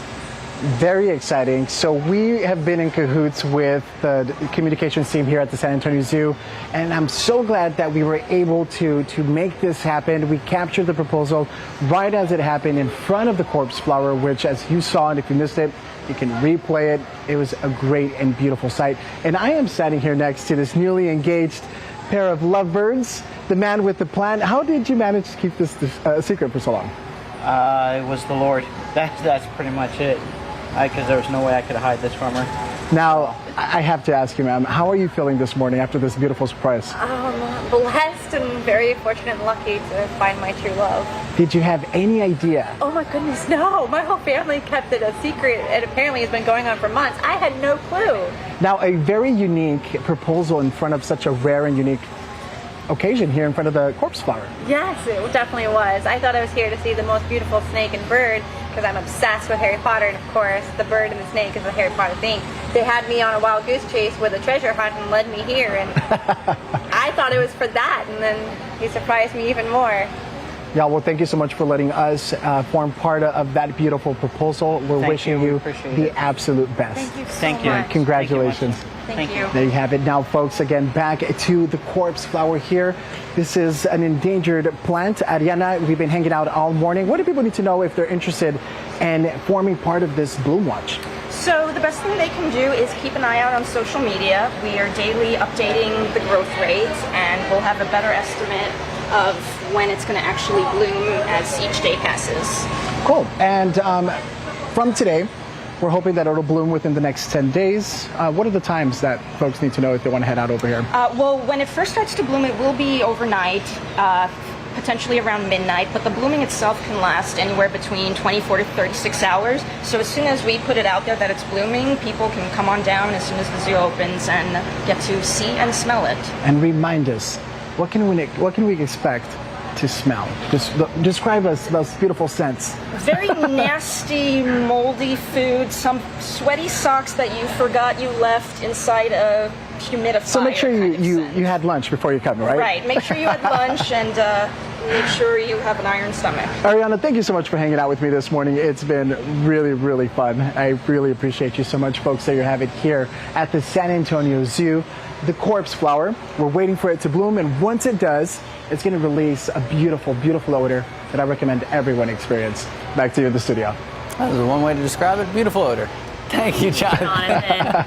Now, another thing, this flower is rare. Like we talked about, it's endangered, but it only blooms every 5 to 9, 10 years. So that's what makes it very cool. Very cool. All right, time now, 9:40, 84 degrees out. Well, there's no way around it. You're going to be sweating a lot today, Max.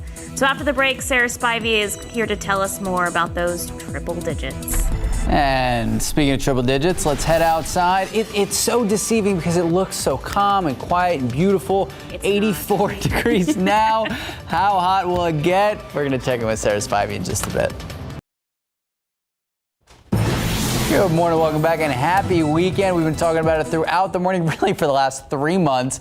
It's hot. More than 50 million people across the Southeast, they're expecting to see higher than usual temperatures. So make sure to check on friends, family members, especially elderly. That's right. So if you need a place to beat the heat, there are several cooling centers open this weekend in San Antonio. We'll tell you more about that, or you can find out more about those locations on our website at ksat.com. All right, so Sarah Spivey, you've been talking about this for a couple months now. We saw record heat in May, in June, and July is looking the same. It is. Every day this month we have had temperatures above 100 degrees so far. Now, we were talking about how, a lot of people are experiencing the heat. Well, Texas, take a look at the high temperatures across Texas this afternoon. The power grid's going to have its work cut out for it. It's going to be 107 up in Dallas-Fort Worth, so even hotter up in the DFW area.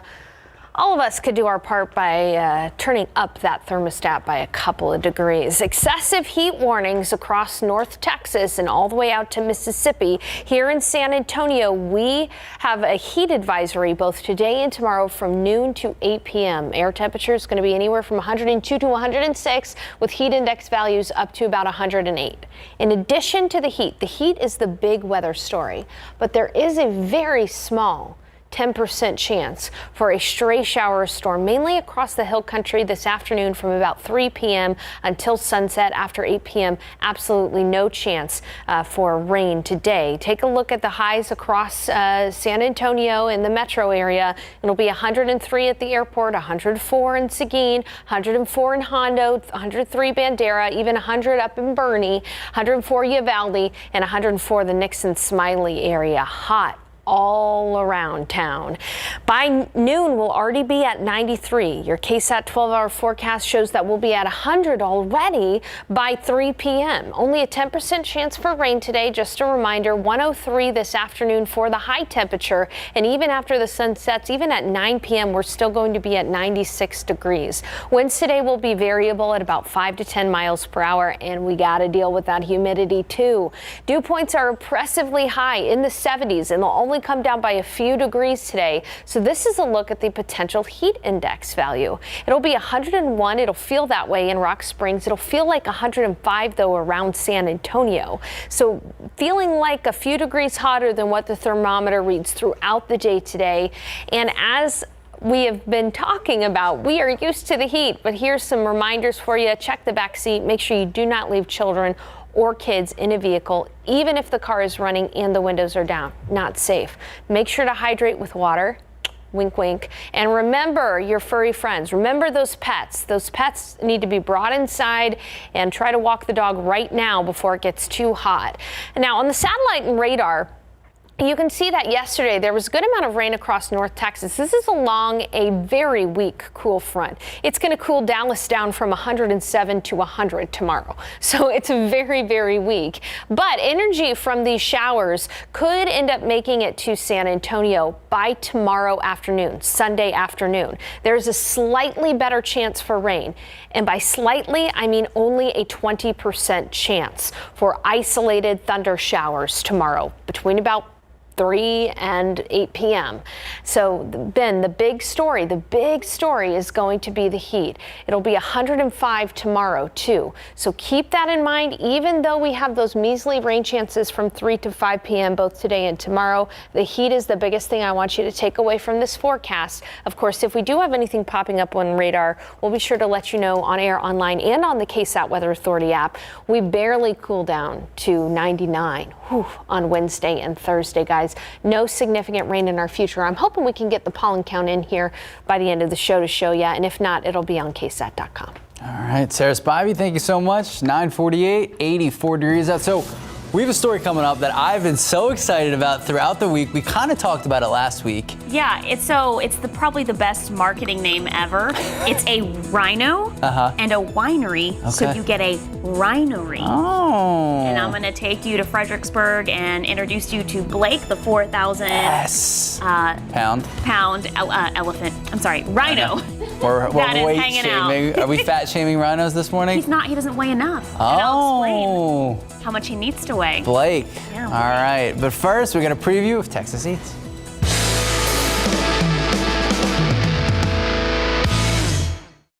right here in front of us, you had mentioned this is the pork belly dish. How is it prepared? So that dish is going to be marinated, deep fried, cubed, and then steamed. And then all of the renderings, the juices that come up from that steaming process is turned into a sweet glaze that goes over the top of that pork belly. Cheers. Cheers. Pork belly, that's the bite. Oh, wow. The pork belly out here is savory and sweet, super tender, and all the fat is rendered beautifully in there as well. And the sauce that's on there is savory and sweet mixed together. So when you take the bite, it's like the ultimate combination that you want.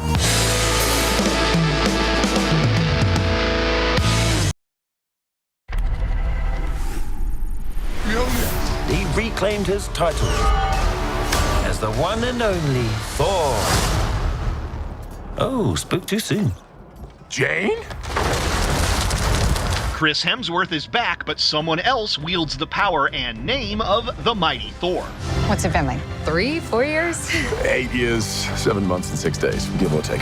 Thor Love and Thunder marks Natalie Portman's return to the franchise after 2013's Thor The Dark World. To say that Jane was going to become the mighty Thor in this one was really, really just an incredible opportunity and really like a once-in-a-lifetime possibility. So that's the ex-girlfriend, is it?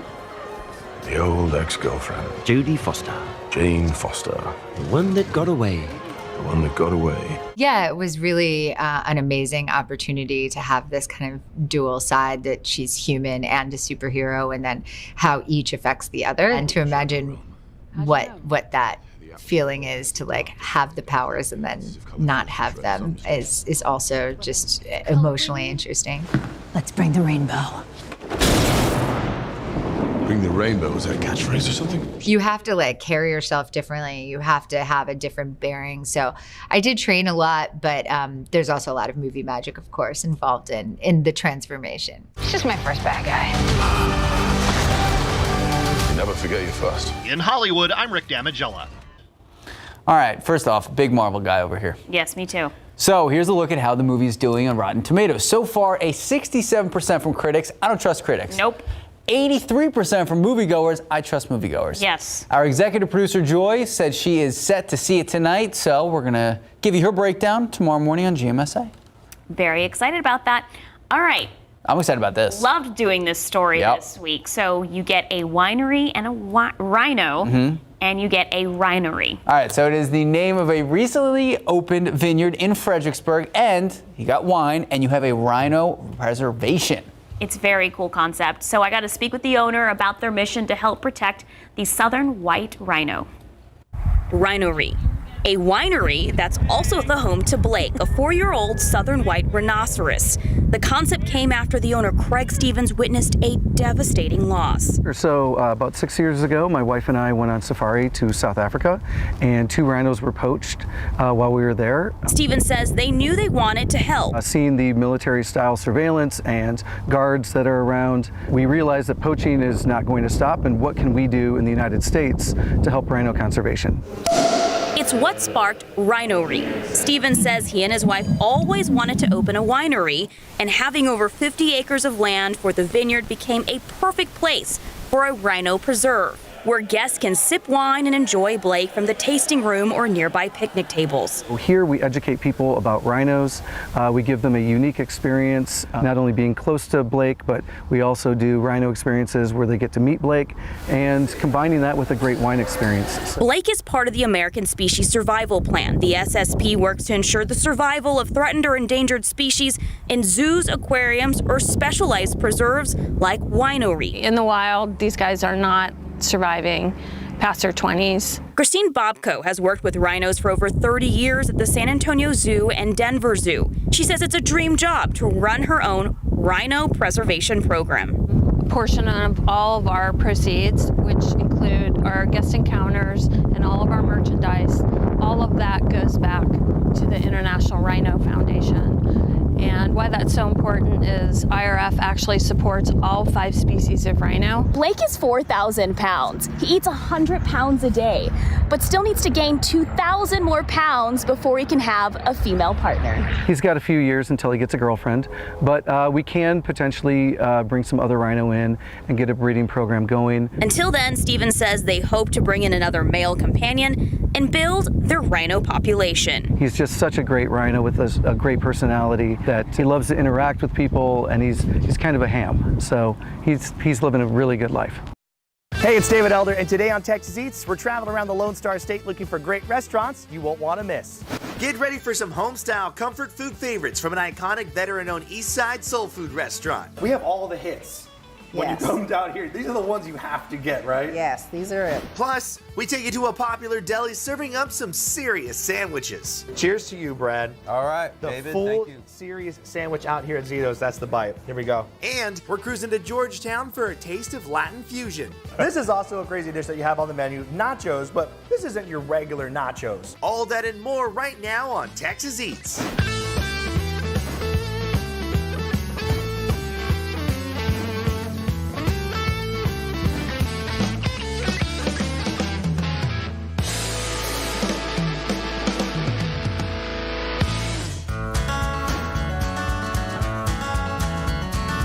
Our first stop on today's foodie adventure is off Broadway, just north of 410. Now we're here near the airport in San Antonio to go inside of a shop that's been serving up one of the most iconic sandwiches in the Alamo City since 1974. Let's go inside Zito's.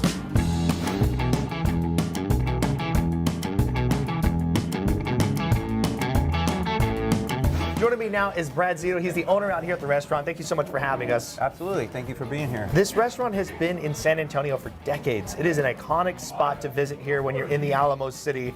And the sandwich that's right in front of us is probably one of the most popular sandwiches in the city as well. But how did it all get started? The sandwiches come from my father from Rhode Island, being the Italian that he was, the grinder, the Manhattan, the club sandwich.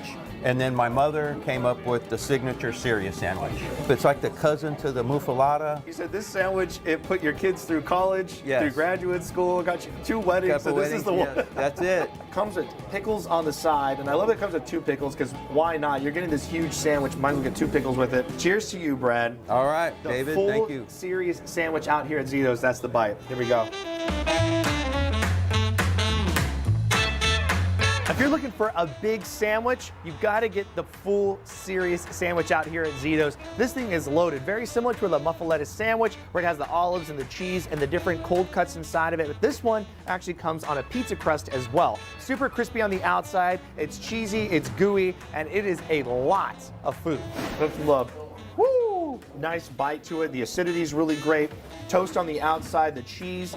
I mean, this thing is just dripping with flavor. This is fantastic. What I love about this, everything is blended together. People that don't like olives or don't like onions, they don't even know they're on there. It's really classic. We come twice a week sometimes. They come out for the half serious. They've been doing that for years. Which sandwich is this one? So this is the Italian. I try to, people that eat the serious all the time and they want to try something else, the Italian, this one is a small. I recommend the small just because of the flavor. It just the way the oven heats it really well. You take the bottom one, I'm gonna take the top one. All right. This is the Italian sandwich, and here's the bite.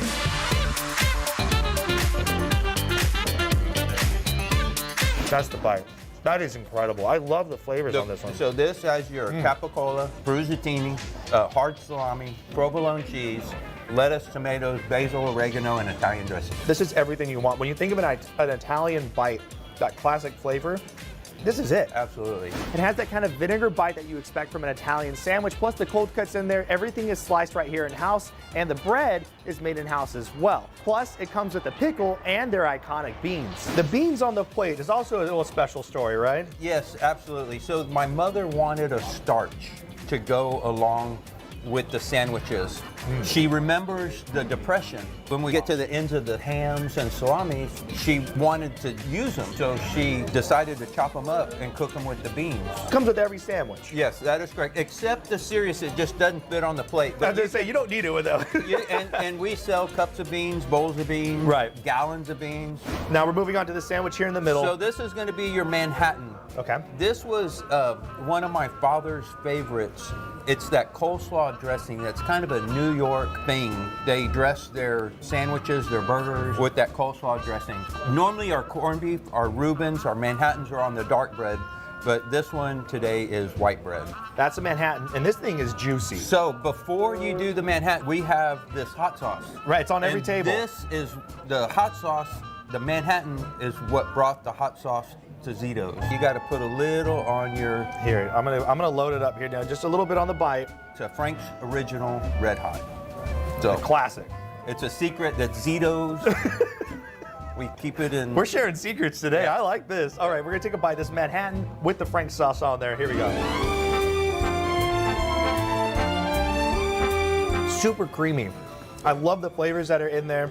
Everything's kind of like melds into one flavor profile. The Frank's sauce on there, it adds that little zing to the bite because it cuts through that creaminess that's on there. The creamy coleslaw that's inside the Manhattan sandwich is delicious. You put some of that Frank's Red Hot sauce on there, adds that little vinegar bite, a little bit of spice on there as well. That with those house sliced cold cuts and that toasted bread make for a great bite. Pickles on the side as well, because you got to have a pickle. You feel a little bit healthy. You got to go. And last but not least, what do you got going on over there? The club, that's another kind of a later in life creation. It has ham, turkey, roast beef. It's not your traditional triple decker club, but it has 3 meats, it has 2 cheeses, mustard, mayonnaise if you like, lettuce and tomatoes. It'll put a dent in your appetite. And it really, I mean, this is a larger sandwich than the ones that we just saw. That is correct. And even on the inside, you can see this thing is just loaded, wrapped up. And I love that you have all the meat on the outside. You're protecting the bread. All right, so you grab a sandwich half. I'm gonna grab a sandwich half. Yeah, and look at that. Just juicy, juicy bites. You guys aren't playing around. These aren't dry sandwiches, people. Look at this thing's busting out the side. I love what's going on. Cheers to you. Yes, sir. Yes, sir. Thank you.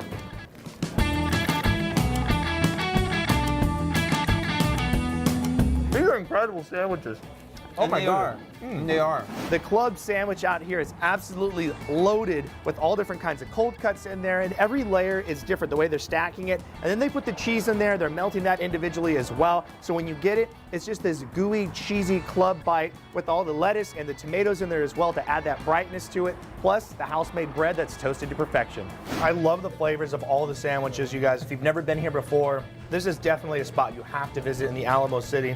I think this place is just as much of a staple as visiting a Tex-Mex restaurant. You guys really have just set the precedence for what a good sandwich should be. There's so many different options, so many different varieties for everyone. And you also have great desserts that you offer in-house as well, right? Yes, we do. We have fresh baked. The Ultimate Cheesecake Bakery makes us a wide variety of cupcakes. It's a legacy of family, of culture, of food, sandwiches, and really, I mean, just everything that you brought here in San Antonio. Thank you so much for your time today. Thank you for your time. I'm going to keep eeating this sandwich. Absolutely. Maybe some of this series. You guys, Zito's is where it's at. Come out here and get a taste of San Antonio history. Thank you. Now, we're headed to the south side of San Antonio to a family-run barbecue joint serving up some loaded spuds and nachos. Now we're here on the southeast side of San Antonio to go inside of a barbecue spot that's making a name for itself as one of the top places to go in the city. Let's go check out Barbecue Republic.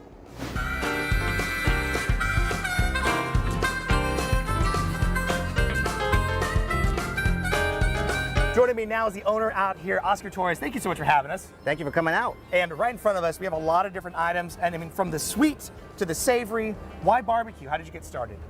Barbecue, I'm just passionate for barbecue. I've always loved barbecue. I go to every barbecue spot in San Antonio and surrounding areas, and I finally said, you know what, I'm gonna open my own spot. And what a fantastic space you have out here as well. Thank you. I mean, it's very developed. Behind us, you have a fun car. It's kind of like... This is Miss Pristine. Miss Pristine. Yes. So it's got a name, There's too. nothing wrong with her. She's intact. I'm gonna start here with the potato. Talk to me about what's inside. This is our Texas tater. It's fully loaded. It has butter, cheese, sour cream, pico de gallo, jalapenos, chopped brisket, If you're feeling extra hungry, you got to get the loaded baked potato. You get brisket in there, a little bit of sour cream, butter. The potatoes cooked perfectly, pico de gallo, jalapenos on top as well. I mean, this thing is massive. Is this a favorite?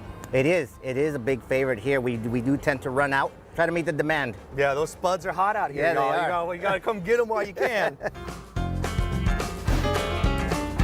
Our smoked turkey, it's so tender, it's so moist. Yeah. That's one of our best meat sellers protein-wise. It's really, really good. Yeah. You can tell right there, it still has a nice body to it. Yes. Very tender. Nice little bark on the outside as Nice well. little smoke ring there too. Oh, wow. Now the ribs as well. Nice bark on the outside. Nice and juicy. Take a bite. Oh, yeah.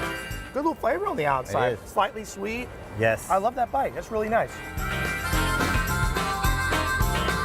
Right here. Now this is the king of Texas barbecue. You got the brisket in the middle. Looks like the fatty brisket, sausage, chicken on there.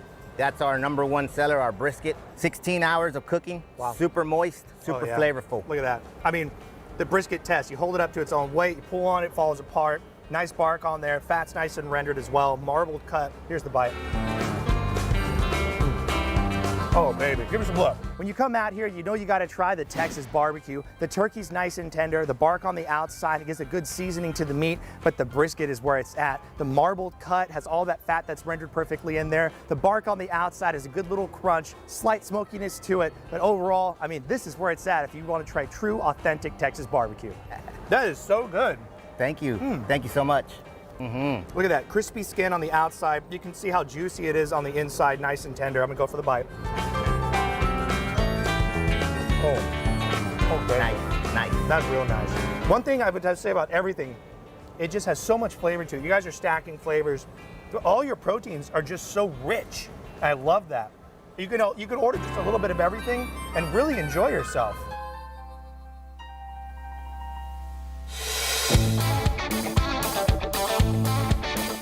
Between these two barbecue platters, you got a pile of nachos right there, jalapenos, pico de gallo, you got cheese, sour cream, brisket on there. This is a party starter. Yes, it is. And you can choose from your protein of your liking. A lot of people say it's mine, nachos, but this is a shareable amount of nachos here. You get brisket, chicken, all different kinds of proteins on there, and this thing is loaded up. The chips that they're making, they won't tell me what kind they are, but I'll tell you what, they're super crispy, and they hold up to all the toppings that are on there. You get a little bit of the crisp, and you get all that barbecue goodness on there. That's the way to go. If you're finishing this to yourself, good on you. That's a lot of food. It is. You gotta save room for the sweets, and that's what we got right here. Different dessert items, but the one in the front, talk to me about that.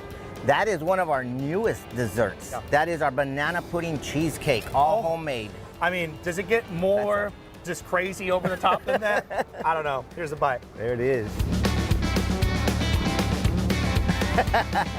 I'm out of here. We're taking it all home. Give me double. Give me double. I love that. Y'all could just open up a shop and serve that. I'm coming back every day of the week. That's incredible. Banana pudding cheesecake. It's a bite you didn't know you need. You guys, Barbecue Republic, they're doing something special out here. Come check them out. Looks like it's dog friendly as well. Definitely. Bring the family, have a great time, watch some TV, get some sports going on out here. Just enjoy a weekday, a weekend. This is where it's at. All the proteins are rocking. Great company. You guys are awesome. Thank you so much for having us out here. I am going to take this whole dessert tray to go home. For sure. It's all yours. Enjoy. Coming up later on Texas Eats, we head to the Hill Country for some great bites at a cozy historic spot. And next on the show, we get spicy at an authentic Szechuan-style eatery. So don't go anywhere. Texas Eats will be right back.